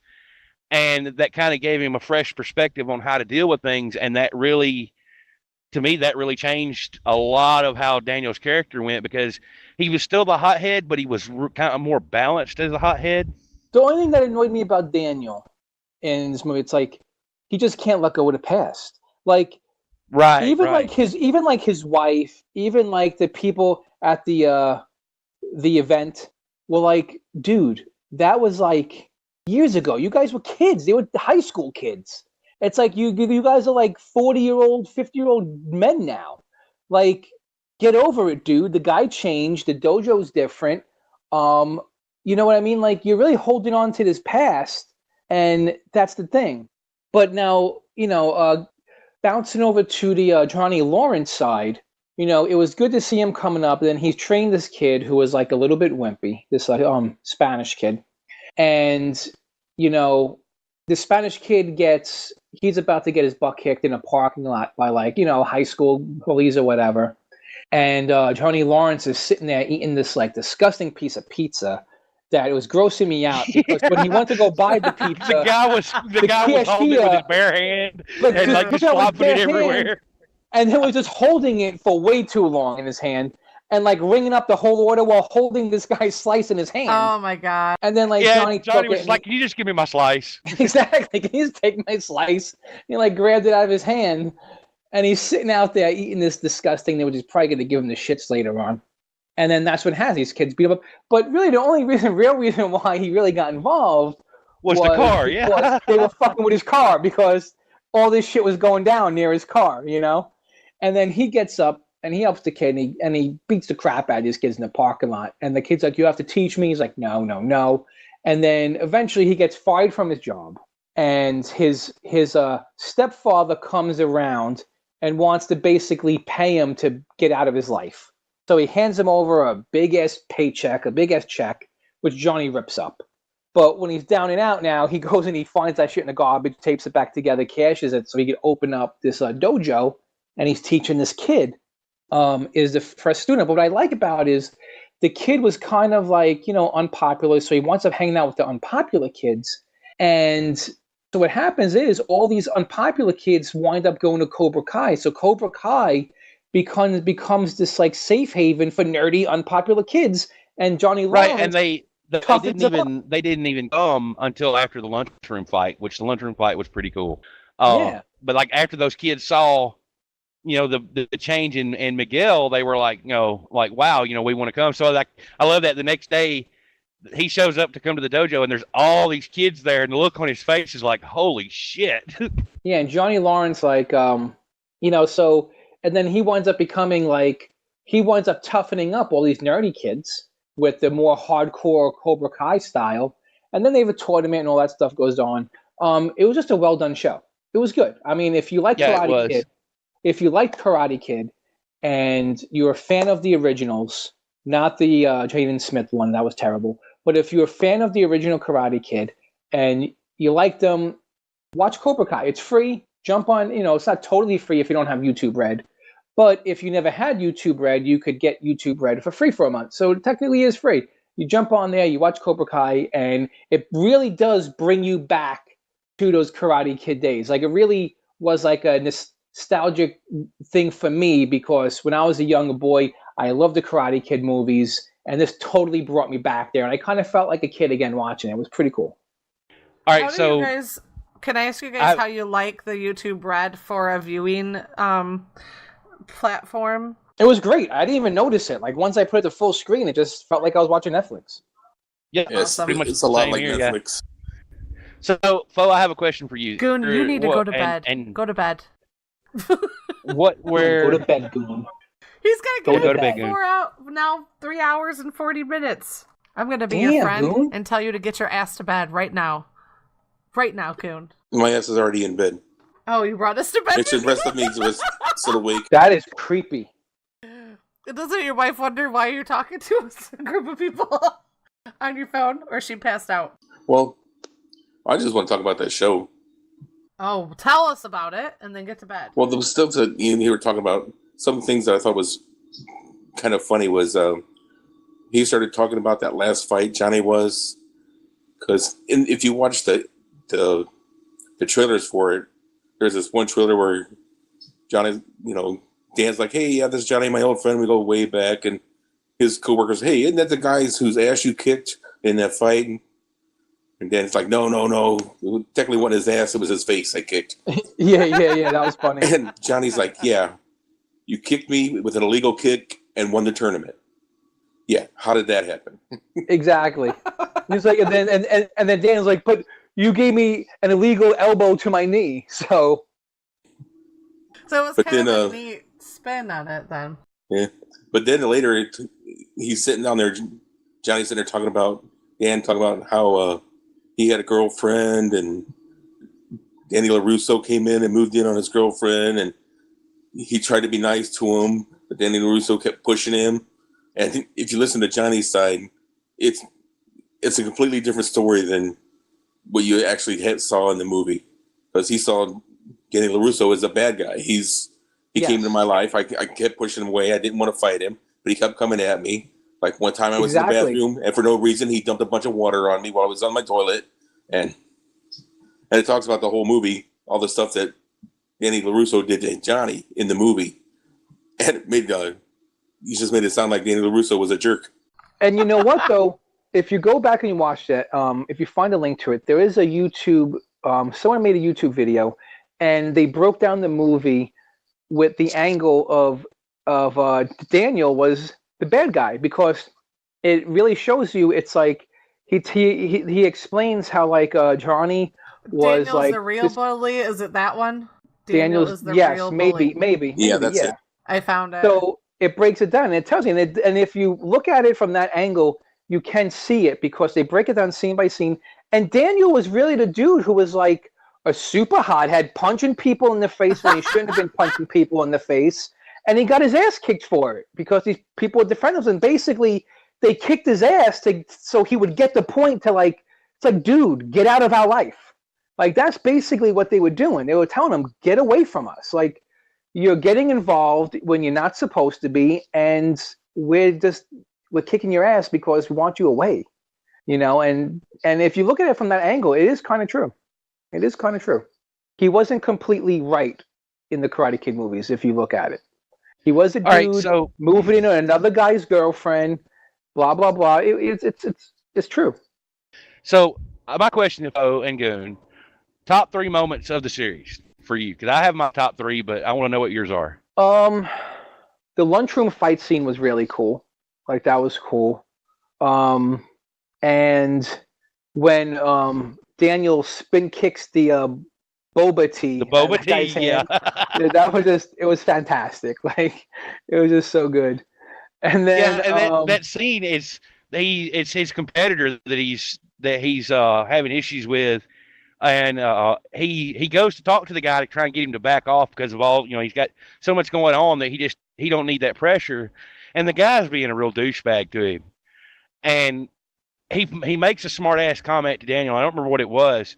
And all of a sudden you see Daniel just stop and turn around, and you think he's fixing to beat this guy's ass, and does this like perfect spin kick and knocks the guy's boba tea out of his hand, sprays it all over the showroom, and it was just like one of those moments where I was like, "Whoa!"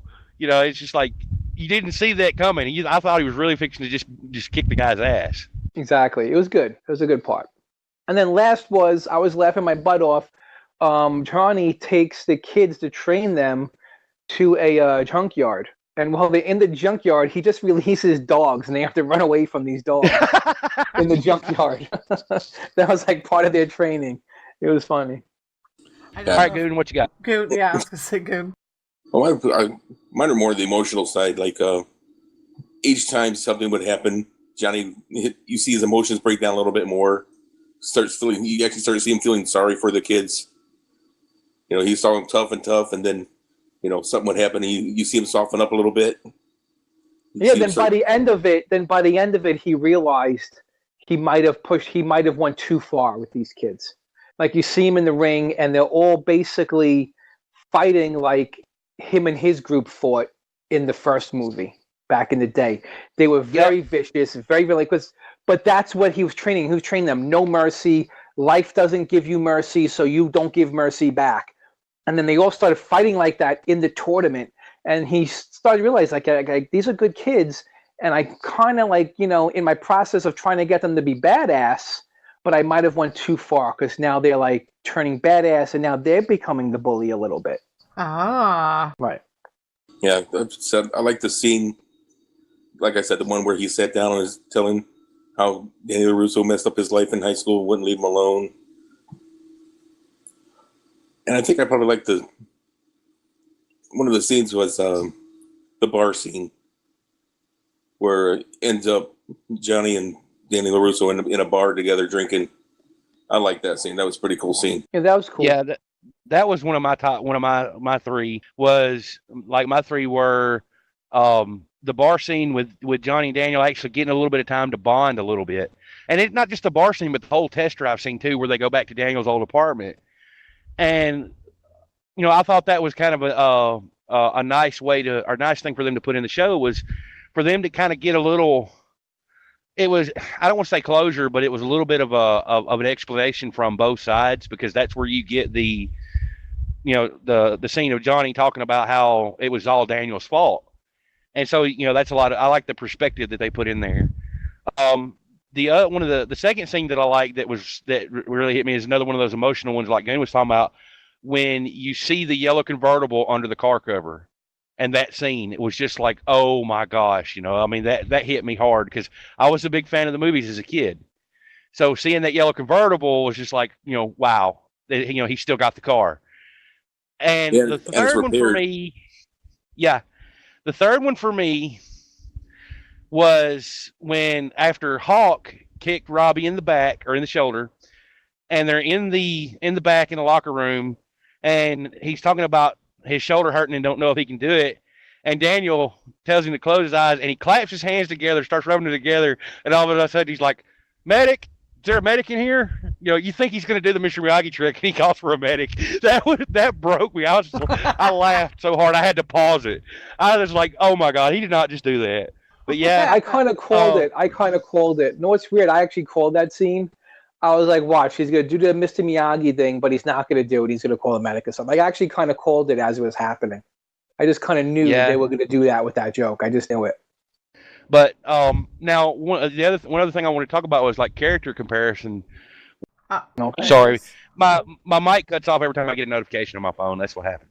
But I kind of see Robbie as like the same way Daniel was, in a way. And I could compare Miggy to Johnny, but the one comparison that I wanted to ask you guys about was, do you remember from the original movie Dutch, and how much Hawk is like Dutch? Because he's just the real key, just real cocky and real arrogant and violent. Because that was the same thing happened in the original movie, where Dutch got disqualified because of illegal contact on Daniel. And then Hawk gets disqualified for illegal contact on Robbie. Yeah, I remember that scene. But the funny part was how quiet that Hawk was at the beginning. and how afraid he was to talk to people or he wouldn't talk to anybody, and then turned into this big loudmouth bully. Right, and it makes you wonder, like when the original Cobra Kai kids were young, were they the same way? Because they do touch on that with Johnny's backstory of why he joined the Cobra Kai dojo to begin with. And it makes you wonder if all those kids weren't just like the kids in Cobra Kai, the show, if they weren't like the quiet kids that were bullied and all that, and then take this and it kind of over boosts their confidence to the point where they become jerks. I couldn't really say. I mean, on that one, just not enough information for me on that one. Well, yeah, I mean, I know there's not. I mean, I'm just saying it just makes you wonder if it might have been what them.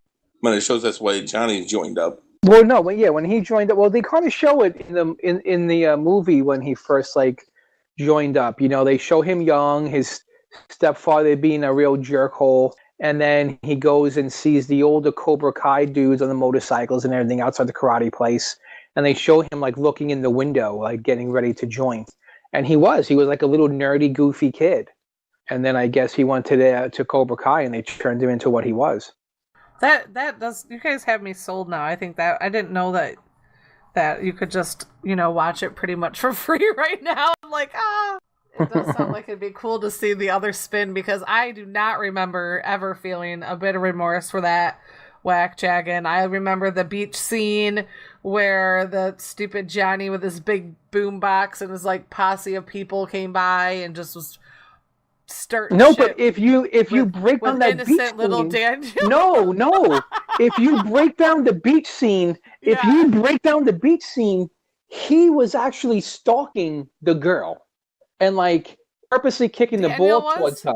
Yes. Oh, and then Johnny comes down because he's trying to patch things up with the girl. But wasn't he kind of douchey? Because why would she have to patch? Wasn't he being kind of douchey? Yeah, well, whatever. They were having problems. But how many times have you had arguments with your boyfriend or your husband?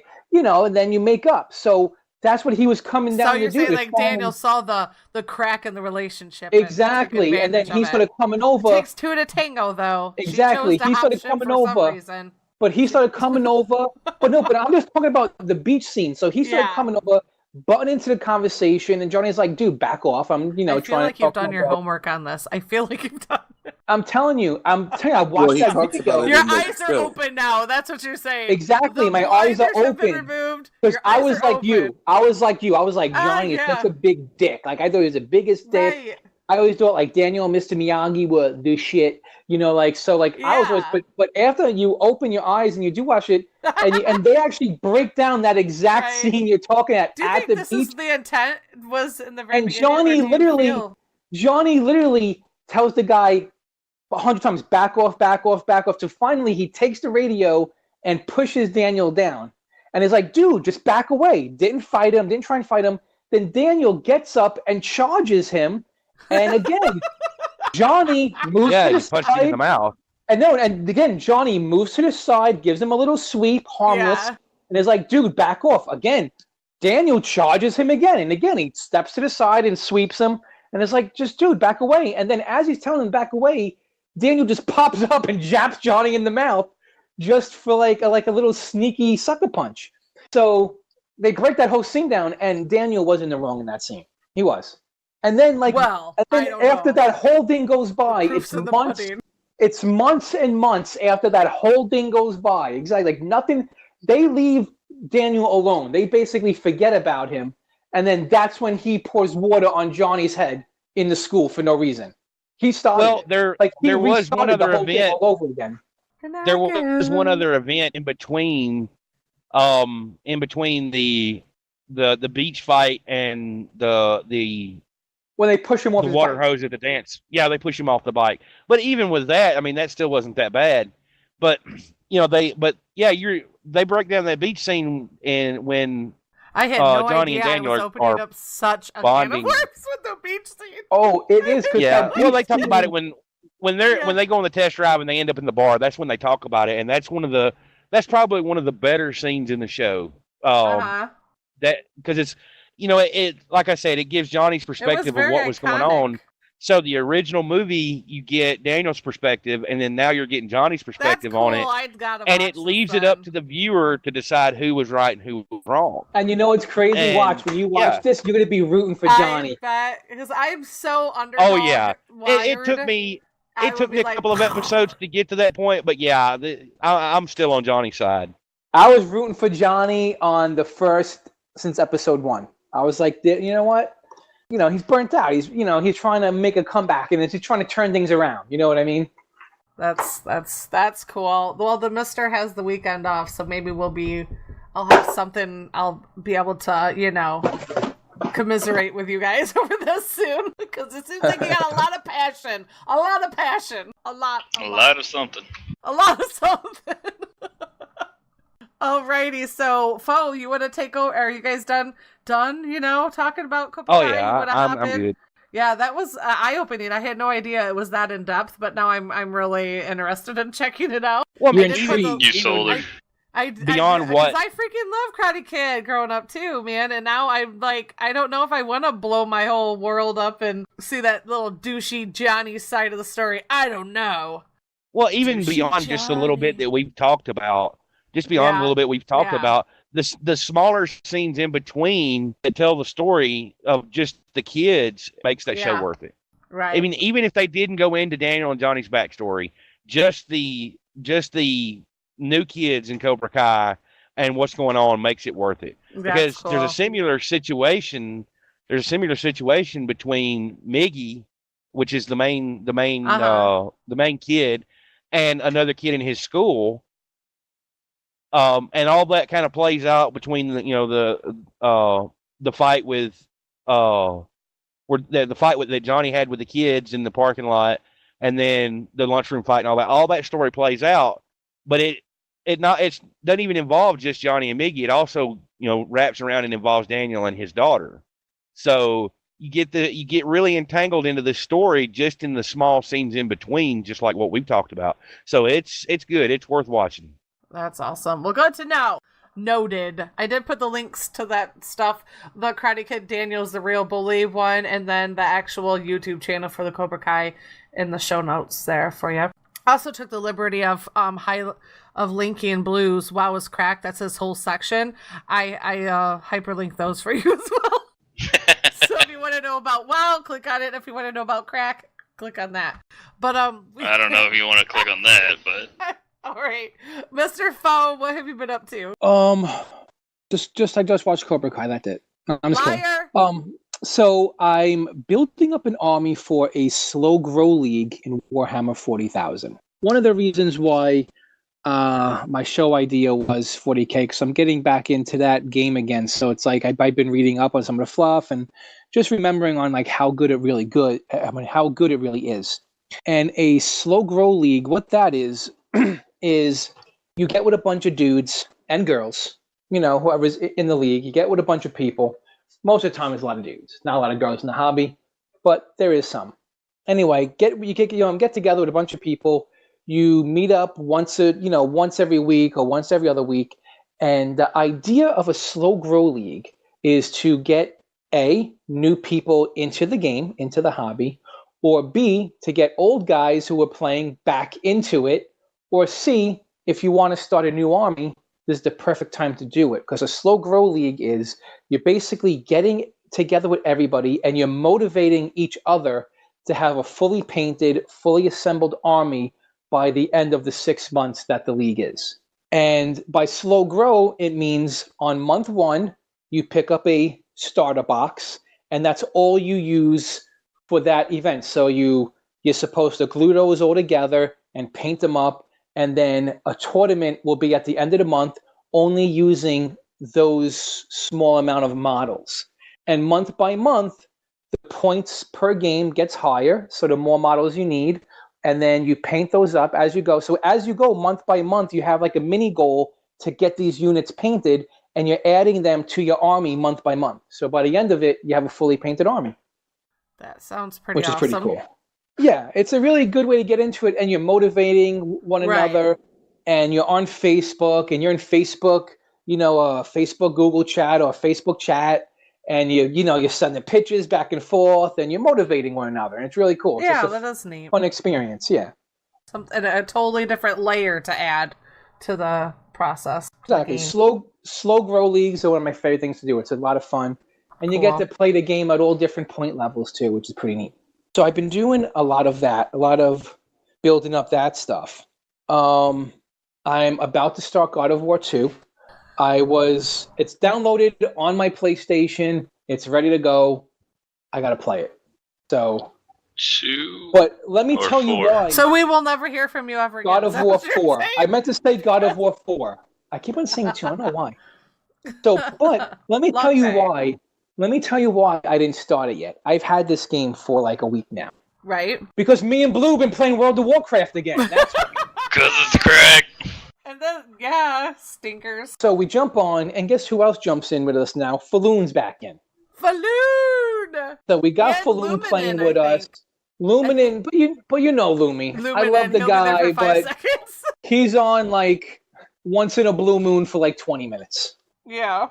So he's on like, he'll get on at the end of the night for like a half hour and not really want to do anything productive. Like He wants to hang out. See? Exactly, and just What's hang. going on, I get it, peeps? exactly. And that's fine. I dig it. Yep.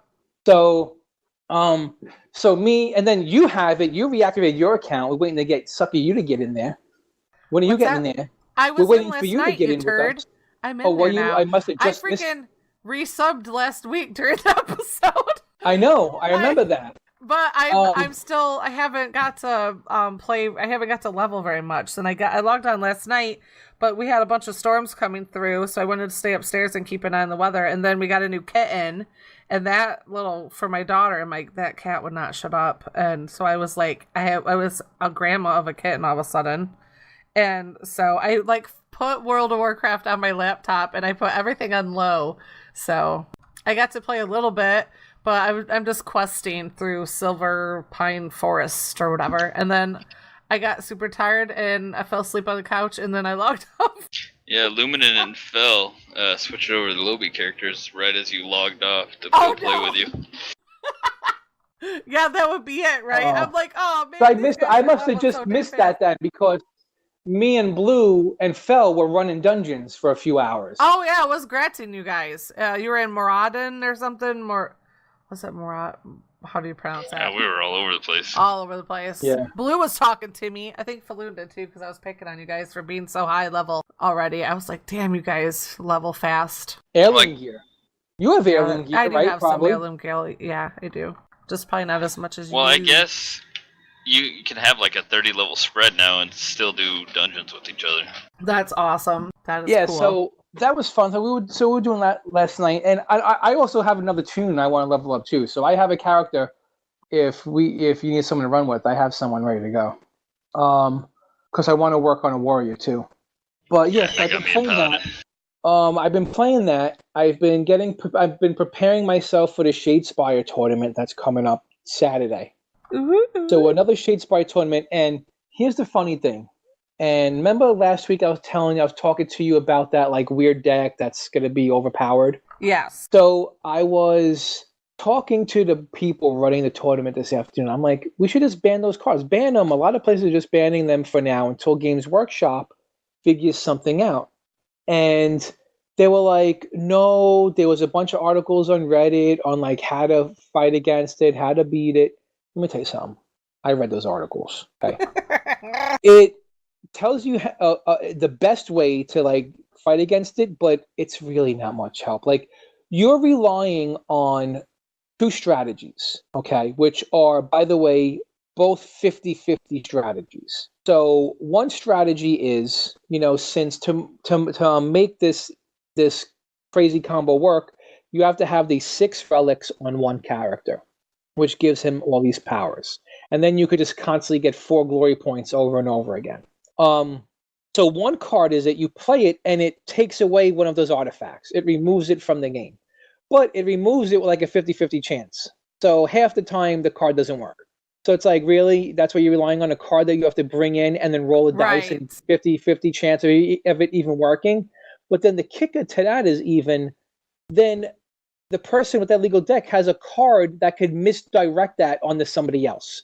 So it's like you play it, you roll it, you get the 50-50 chance. Like, all right, this is great. The guy's like, nah, I'm gonna misdirect it to this dude instead. So yeah, it's not really a way to deal with it. And then the other card, which is called Frozen in Time, basically freezes that character and it can't make him do anything, which would ruin that deck from working if you did it in turn 3. But again, it only freezes them on a 50-50 chance, and then they could use the misdirection. So I was telling them, I'm like, listen, this is the type of thing that could be poisonous to a game and make people not want to play until they do something about it. And our community right now is striving. It's doing really well. So he's like, no, he's like, there's ways to beat it. I read it and I just told you how that's going to go. Right. But so they're like, it's fine. There's no problems with it. It's perfectly fine. And then he went on to say it's not that consistent, blah, blah, blah. So you know what? I'm going to bring it on Saturday and I'm going to show them how obnoxious this thing is. That's what I was going to say. So they're post-convince you to do it. Exactly. I like it. And you know what? I sat there and I tried to tell them, just freaking ban it. It's not going to be good. It's not good for the game. It's just crappy. And they're like, no, it's fine. There's ways to beat it. I'm like, there's ways to beat it, but it's not a consistent way of beating it. So I was like, all right. That's fine. Yeah, because you were deliberating last week on whether to say something or not. So at least now you said something. So I'm going to bring it and I'm going to show them how obnoxious it is. You let us know how that worked out. Exactly. And maybe next tournament they'll ban it. Like I said, hopefully. We should have listened to that faux guy. I like how you reached out and they still were like, nah. I mean, I hate when people get too much into theory crafting. And that's what Reddit is. Reddit is when you go onto a Reddit for like a game, it's all theory crafting. Everybody talks about all these scenarios about, well, I could do this if I have this and have this and have that. But it's like, dude, you just said you had to have like 3 other things to go right for this thing to work. It's like you're already saying like it's not that really reliable, but in your mind, they'll argue to the fact like, oh no, it's no problem. It's all theory crafting. You could read it, you could theory craft all you want, but until you're playing it on the field to really see how obnoxious this is going to be, like it's like I'm theory crafting it in my head. Like even me saying that it's not going to work that great, that's also theory crafting. But it's, I don't know, it's just like you're relying on cards that only work half the time. Right. I just can't see that being a consistent defense to this. Right. You know what I'm saying? Well, we'll figure it out. We'll see. Now I'm really curious how this is going to pan out. And I'm playing my I'm been playing about a little bit of the Legend of the Five Rings card game again. I got my super fancy elemental ring tokens, which there was only 75 of these things made. So wow. Yeah, so and they were minted. They're like minted coins. Oh yeah, I remember you telling us about that. Because somebody had a mold or something, right? Like they had a minted, yeah. Yeah, the minted one, yeah. It actually, and if you go and check out our hobby section, I posted a picture of all the new tokens, and then on the top you could see the rings on the top of the picture. Is one of them the one ring to rule them all? No, there's 5 rings. There's 5 rings to rule each other. 5 rings to rule each other. Well, yeah, that's what I've been doing in game. I've been mostly playing a lot of WoW, been doing a lot of the tabletop stuff, and wanting to play God of War, but being swept up into this WoW madness. For good reason. Yeah, you were talking about the Warhammer figurines. I remember when I was big into the hobby RC, the hobby shop that I would go to that we all met at and we bought parts from. They had the owner of the shop cared nothing about RC, but he was a big Warhammer fan. So there was like 2 aisles of Warhammer stuff and one little small section of RC stuff. So anything we wanted, we had to order. But if you wanted something for Warhammer, he probably had it in stock. That is too funny. Too funny. Well, that's what he liked, dude. But he knew RC made money, so he sold RC too. That's funny. Yeah, that's true. Because I mean, he literally. He knew the RC was going to make him money because he even hired an RC mechanic to come in like 2 days a week, and just he would sit there and somebody was having an issue with the one they couldn't figure out, they'd bring it in and he had like a flat rate that he charged and everything. And I mean he knew that was where the money was, but I mean he had a lot of customers coming in and getting the Warhammer stuff, so it's popular, or it was then in my area. I liked looking at at like the artwork on the boxes and how you could paint those things up and everything. That looked really cool to me. But back then, I was, like in my 20s, I was more interested in, let's see how fast I can make this remote control car go. I did a little bit of RC racing. I did some RC stuff when I was younger, though. I did RC stuff when I was like 14, 15. I did a little bit of RC stuff, but it kind of died out in my neighborhood. It didn't stay. Yeah, that's the same thing that happened here. It was real popular for about 2 years, and then it just disappeared. I think that was, like part of the reason why the hobby shop even closed down was just the business just died out. I mean, for both Warhammer and the RC. Because Esme, you remember Foxtrotter and his wife, right? Foxtrotter?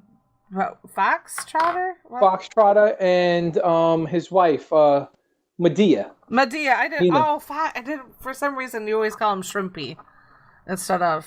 Oh yeah, because I know Shrimpy and Medea. Yeah, Shrimpy. They were really big into the RC stuff. Really? So, yeah, Johnny. We actually knew people that they're way big into the RC stuff. They were more into the RC stuff than they were ARC, actually. Oh, and them, they were really into ARC, but they were really into RC. They were into ARC hardcore. She's such a sweetheart too. In Florida, there's a really big RC scene. Oh, that's cool. Florida. Well, I think what got ours started is Traxxas is one of the big brands, and they came out with that T-Max, the big 8-scale monster truck that was just so awesome. We were all buying them up, and we decided, hey, we've all got one. Let's just make a racing league. So we're racing 8-scale monster trucks on a paved oval go-kart track. Yeah, that was kind of interesting. But then we moved on. We rented a building, and we had an indoor dirt track that had a lot of jumps and crazy stuff in it, and went on for quite a while. But it just got expensive because I'm the kind of person, like, when something would break, I wouldn't just replace it. I would upgrade it. So you're talking like a $500 RC truck that now has about $2,000 to $3,000 worth of parts in it. Oh goodness! And that's not all at once. It was over time. Yeah, over time it just kept building up and building up. And the way I paid for my hobby was I would go on like eBay or Craigslist or whatever, and I would find people that were selling cheap RC cars, and I would order, I would get them sent to me. I would go through them, clean them up, get them running good. If they were nitro or if they were electric, I would, do whatever it was needed to get it running, fix anything that was broke or messed up on it. And I was really good at doing the car bodies. I got really good at doing paint jobs and stuff. And so I would go in and get some kind of body, paint it up, slap it on there, and put it up for sale in the RC shop under consignment.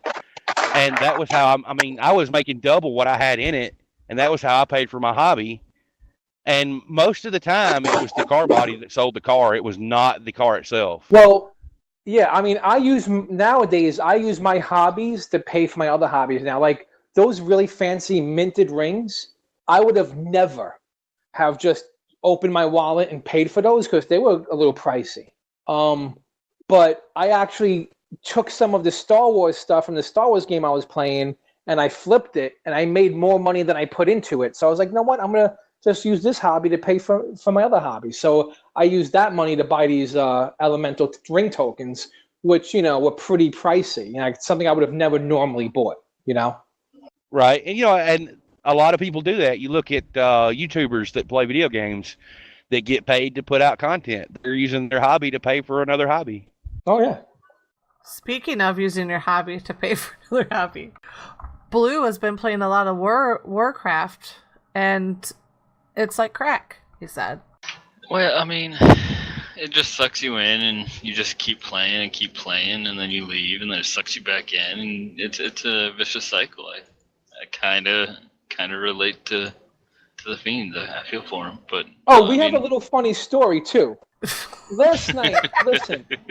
Last night, me and Blue are in this instance, Scarlet Monastery. Uh-huh. And he's a druid, I'm a rogue. Oh, no. Right? So at the end, after we kill the boss, we decide there's a quest chain that we have to try and figure out to solve after everybody's dead, So we start the chain, and then it said, take the sword and anoint it in the body of the boss. And we were like, well, since the boss is already dead, let's go back. But sure enough, by this time, new mobs are spawning in, you know. And when you're in an instance, the mobs are super elite, and it's hard for two guys to take on these mobs. Right. So I'm like, dude, no, not a problem. We'll just go invisible. You in cat form, and me as a rogue. So we're going in. What does Blue do? Blue turns invisible, gets stuck on a step, and then when he gets unstuck, he beelines right into the mobs. So there's a little bit more to this, okay?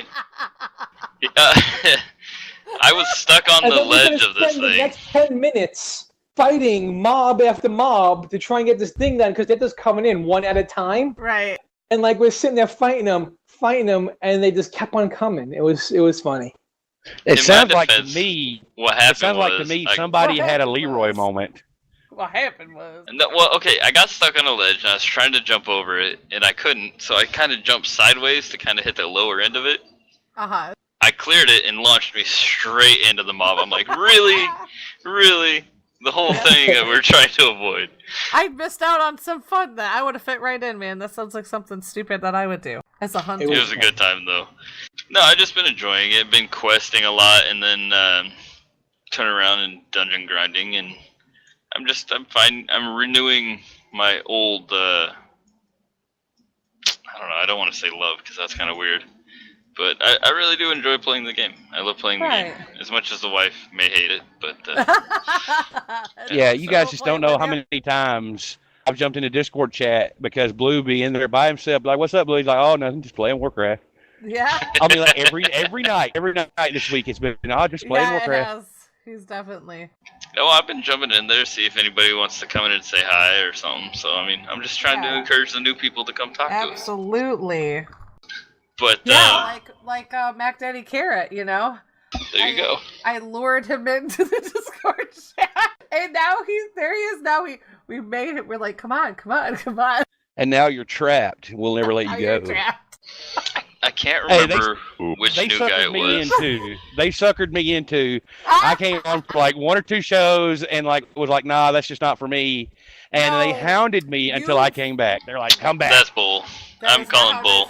He you can call bull all you want. For a chick. He traded us in for No, because I didn't meet her until well after I'd already stopped coming. So. Oh, such a brat.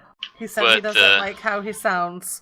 Nobody, when you first start podcasting, likes your voice, and then after a while, you're like, "Oh, fuck it, that's how I sound," and you get over it. I just hope that this one doesn't turn out like Rated Art from last week, where every time I'd speak, you'd have to jerk your headphones out of your ears because it was so, I listened eardrum busting loud. It seemed loud to me, but to me it was. I was louder. I was like 3 times louder than everybody else. So I'm hoping I got that worked out. Well, there was a lot. Just so you know, that's on her end, not yours. So. But there was a new guy, and he was talking about how he's kind of chomping at the bit about Warcraft, and I'm like, well, maybe you should watch the video, and then I just set the link right there. Oh. I've been doing that to everybody. Have you? That's how I got folk. Good lord. Crazy. But yeah, no, it's been fun. I've been enjoying myself. Good. That's why you do it. That's why we play. I've just been doing Ark Survival Evolved, like I do. And I think now we're going to change the name to Alpha Survival Evolved because I live on the Angry Beaver Island with Clev and Emitai and Johnny Wrench. And there's a faux body down there, but I don't think he's coming back because Ark is like, we don't like you, faux. And he came in for like a few minutes the other day and he had it fixed and it just was like, nope. And gave him the finger and kicked him out. It's so weird. Exactly. Weird. So then, and then we have Dr. Ob and who else is on the floor? You know why it kicked you out today, though? It's because you made fun of our trike for being slow, and the game didn't like it, and it said, get out. Yep, it said get lost. But we have ran into so many alphas on this little island on the island. It's a south 2 spawn point. It's ridiculous. That's supposed to be an easy spawn point, and you spawn in, and there's like everything under the sun that wants to eat you there. Yeah, it's ridiculous. We've had Good and I should have known the first night we were there. We were had to rebuild 2.5 times, and then now I don't know how Clev. That dude. He's just what he said yesterday. He was repairing a spike wall, and then an alpha raptor just busted through, like it was air. Poof! Right? Like, those suckers are just ridiculous. We've had to repair, rebuild, repair, rebuild, repair. I don't know how many dinos have been murdered from these freaking... And then, Yes. And I won't go into a whole lot of it. I won't go into a whole lot of it because I'll save it for tomorrow night. But yeah, I feel like the bad luck magnet because ever since I joined that server, things have just gone downhill. I build a house, it gets eaten. I rebuild the house, it gets eaten. I move in with Goon and Esme, their house gets eaten partially. And it's just like, when does this cycle end? Yeah, it's crazy. And then you made friends. We'll talk about it tomorrow, but yeah. Yeah, we'll talk about the rest of that tomorrow. Yeah, so I've just been, and then I just have like a baby undead hunter that I've been trying. I decided I might as well just stick with what I know and what I like, and that's the hunter. So I don't feel like getting out of my Warcraft comfort zone, so I'm just playing my undead hunter.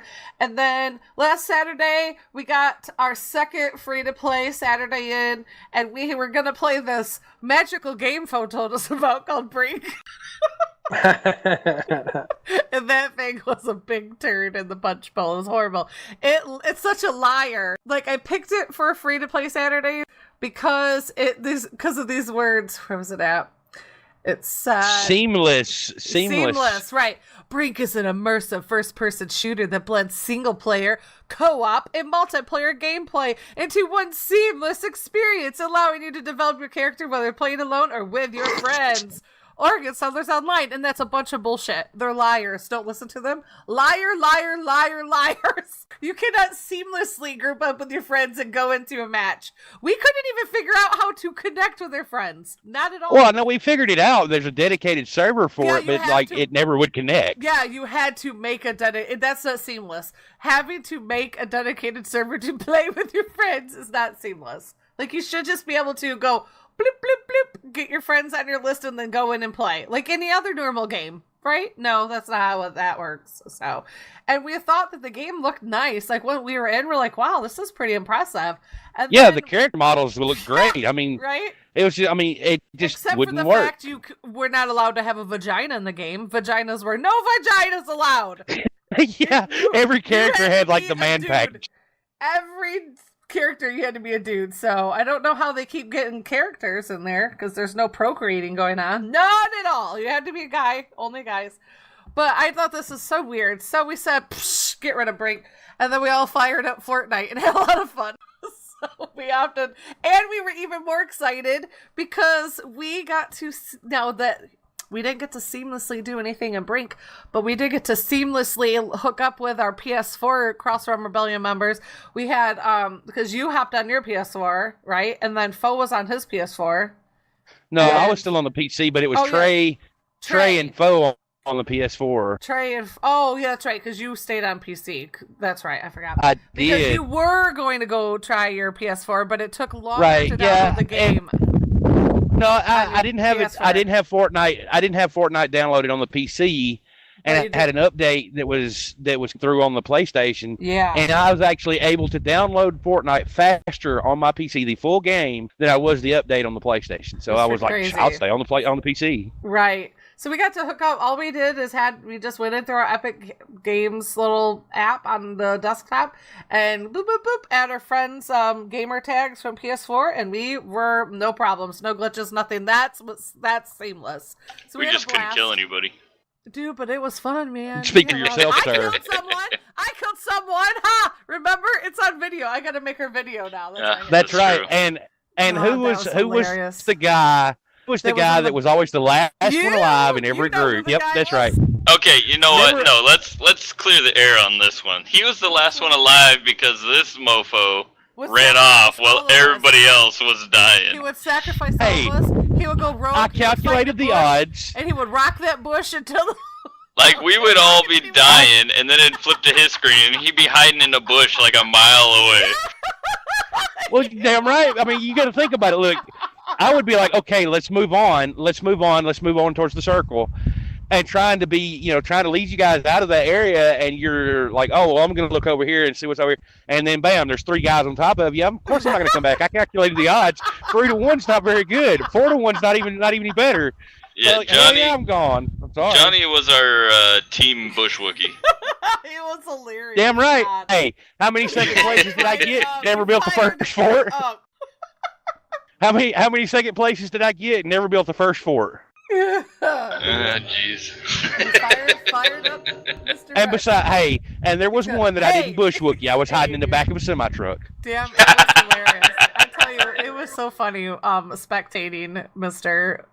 Wrench Bush, Mr. Bush Wrench. It was hilarious. Hey, remember the Uber bush, the bush I within a bush. remember when you said, that "Okay, was guys, fun, I'm going to tell everybody when to jump," and then you're like, "Here," and then I'm like, "Pew!" No, Like, wait. All right, let's place clear the the air on marker. that. I said I'm going to place down a marker. I'm going to place down a marker to show you where to go, which is going to be here, and then I'll tell you when to jump. And Esme hears here and just Here, jumps out of the and I bus. just jump. Pew! And I was like, She was just "Oh, shit." out. I was gone. That was funny. We had a lot of fun. So yeah, never play Brink. Don't do it. There's a reason why it was on Foe's most disappointing game list. It was terrible. I mean, and then I just love how Fortnite just worked. We all jumped in on different systems. It was even. amazing. We had a blast. It was fun. All right, Mac Daddy Carrot, what have you been playing? What have you been playing or watching? Oh, before we do that, since you guys like Fortnite so much, has anybody here played the Darwin Project yet? No. No. Haven't even heard Sounds interesting though. What is this? It's only on PC right now, but it's kind of like Fortnite. It's got that animated look to it, but instead of having like the circular deal closing in on you and racing to the center, it's got like a hexagon setup with 7 small hexagons in it, and they close off one at a time. Yeah, it is. And one person controls the action that's happening in the game, so they get to choose which sections like close off first. They get to heal people. They can give drops. And then it's just a battle between, it's like a small group. It's like 10 people in this area that battle it out. Wow, I put the link in our show notes for... Yeah, they took away all the building aspects. The only things you build in it is you like upgrade your axe, you can make arrows for your bow, and then you can build armor. And it's all in the snow, so you got to pay attention to your heat level. You got to build fires. You can throw snowballs at people to cool them down and make their body temperature drop. Wow, that's crazy. Says that it came out March 9th of this year. Yeah, it's That's still in crazy. development. It's in beta right now. They're trying to get it. What they're trying to set it up for is so that people, when they host it on Twitch, the Twitch stream can interact with the game and vote for what happens inside of the actual game. This is going to be awesome. Yeah, that would be cool. Yeah, so far it has mostly it's positive. like super fun to play. Usually can't get into Fortnite too much. I don't like the whole building aspect and all that stuff of it, but this was like hilarious. Hey, if you want to run with me, I don't We build built stuff, either. but it got shot we down can do it quick. without building. It's cool. Oh yeah, that's usually what I do. Is I just jump in there, get my weapons, and run around. You know, I don't mess with the building. Every so often, I'll have like walls ready just in case I get in that point where someone's shooting at me and I got to throw a wall up or something. Yeah, I think that was the only time I ever even built a wall this weekend. right. Was when Esme went down and I put a wall up to protect her. That was Esme very or Blue, kind of one of the you. two. That was very nice of you. Thank you. He didn't but for leave us me- behind. Did not. That's awesome. Yeah, I always lean more towards like the PUBG or H1Z1 style where it's just run and gun type deal. Right. Yeah. And speaking of that, H1Z1 is coming out to PS4 this month. Ooh. So while we're on the subject of Fortnite, though, real quick, what do you guys think about them adding in Thanos as a playable character? I thought it was ridiculous. I think it's just a costume. Isn't it actually? No, it has power. They're appealing to the masses. They just want to get as many people in as they can, you know. All right, but is it like a same reason they pay streamers to play it. Right. You know? But how do you do? You have to go unlock him in the map or something? Yeah, you find a glove gauntlet or something, and you go Okay, find so it on the map everybody has and you a become chance that to get character. it. Well, yes, Yeah. that's true, but like from Right, what I've so seen, what's the big deal in it's it? just. Well, once you get the glove, my it only gives thing you is- 400 health, and Yeah, you but you're can not do these overpowered. superpowers. They're Like not you, unkillable. yeah, but you can one hit almost everybody. All right, but if you get hit with some rockets or people build up, you're looking at it from an angle of like just the way you play. But when I watch my kid play with his friends, there's a reason why we were getting wrecked when we were playing that night. Hell yeah. Because, 'Cause they're like, exactly, like they're building and shooting and building. Like that Thanos guy is going to come out and Yeah, it's gonna do a lot of damage, but just like in games like Battlefield and stuff, when people get a tank, it's like, all right, the tank's really strong. The tank could one-shot me, but guess what? I blew up plenty of tanks in my day playing Battlefield, so I'm sure it's not unbeatable. It's just like a tank. Instead of it being a tank, it's Thanos. I don't think it's anything crazy. Well, because I went that's to work. true, but in Battlefield, with the tanks, I'm sorry, Nice but just time, I had to comment on that. With the tanks and the infantry fighting vehicles, as long as you've got a good gunner in the tank or the IFV with you, you can run for a while. If you get somebody that doesn't know what they're doing and they get up there on that gun, you're going to get C4'd. I mean, like exactly. instantly. So if you get somebody with Thanos that doesn't know how to use the abilities, he's going to get killed right away.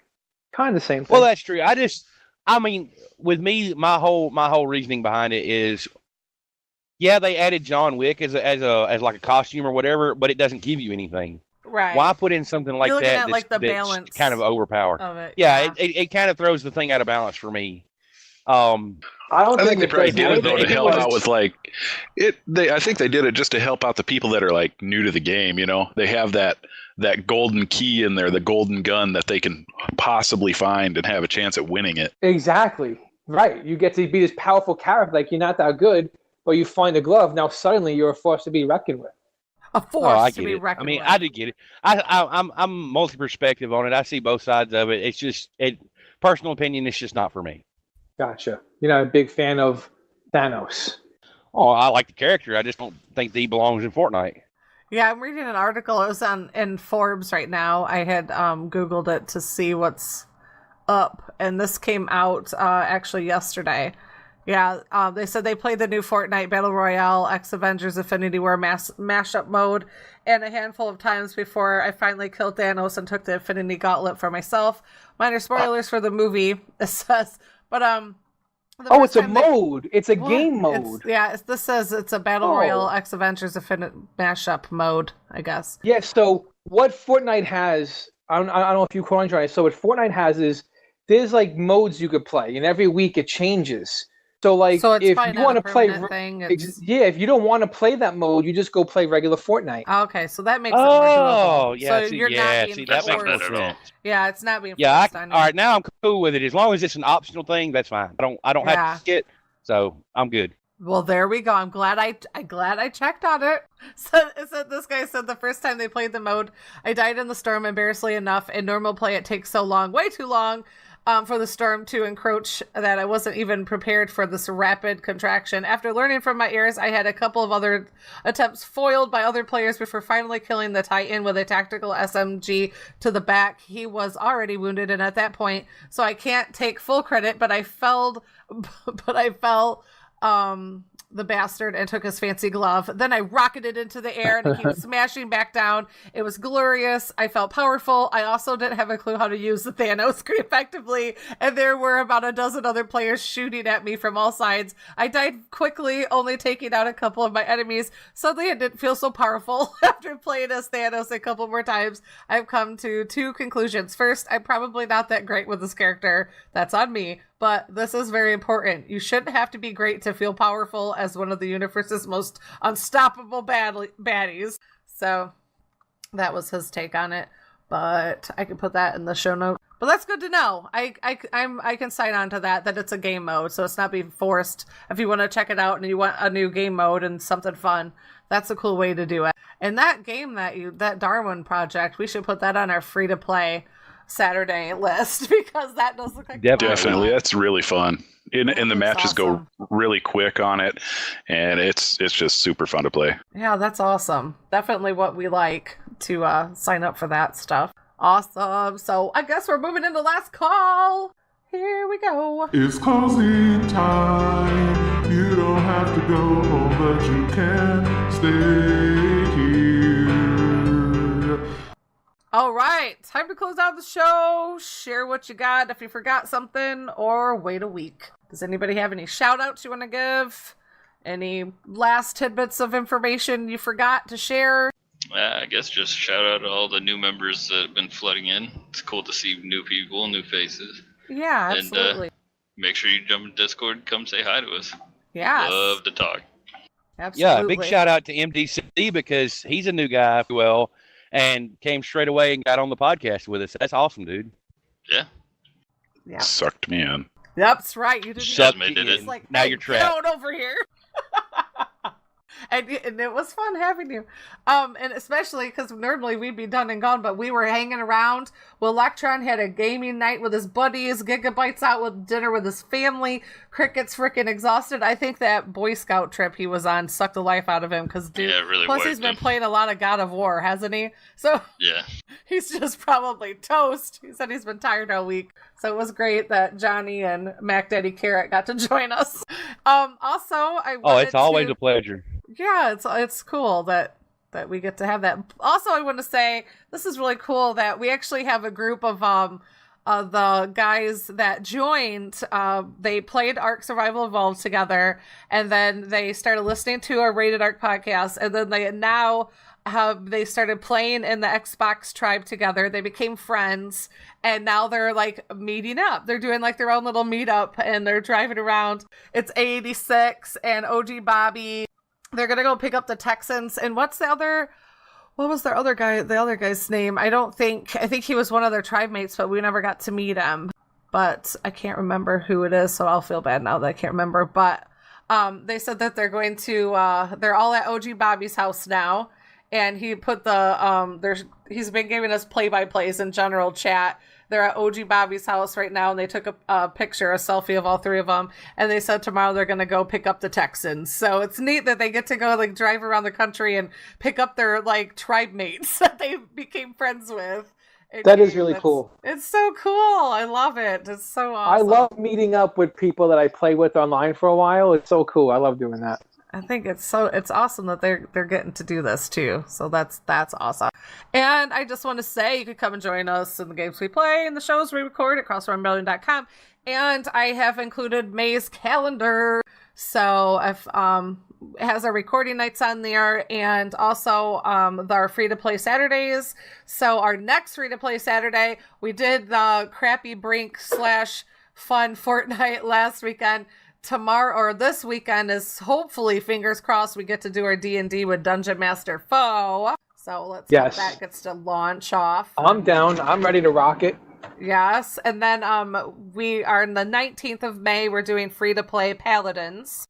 And on the 26th, it's D&D with Foe. And on June 2nd, we're doing Crossout on June 2nd.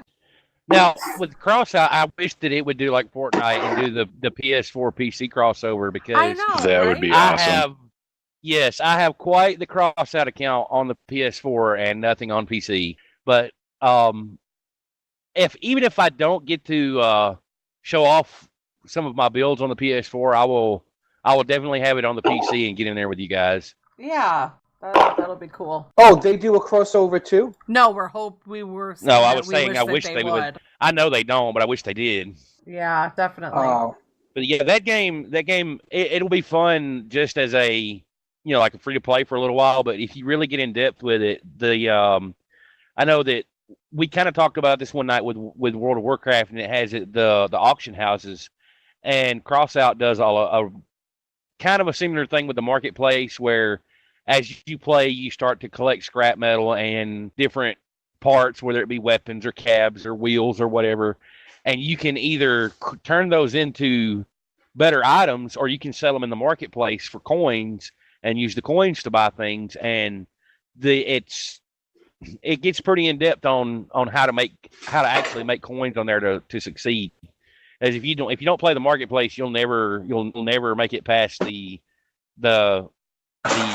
rare weapons. I don't know how they're ranked, but the blue weapons. Well, we shall find out what all of this means.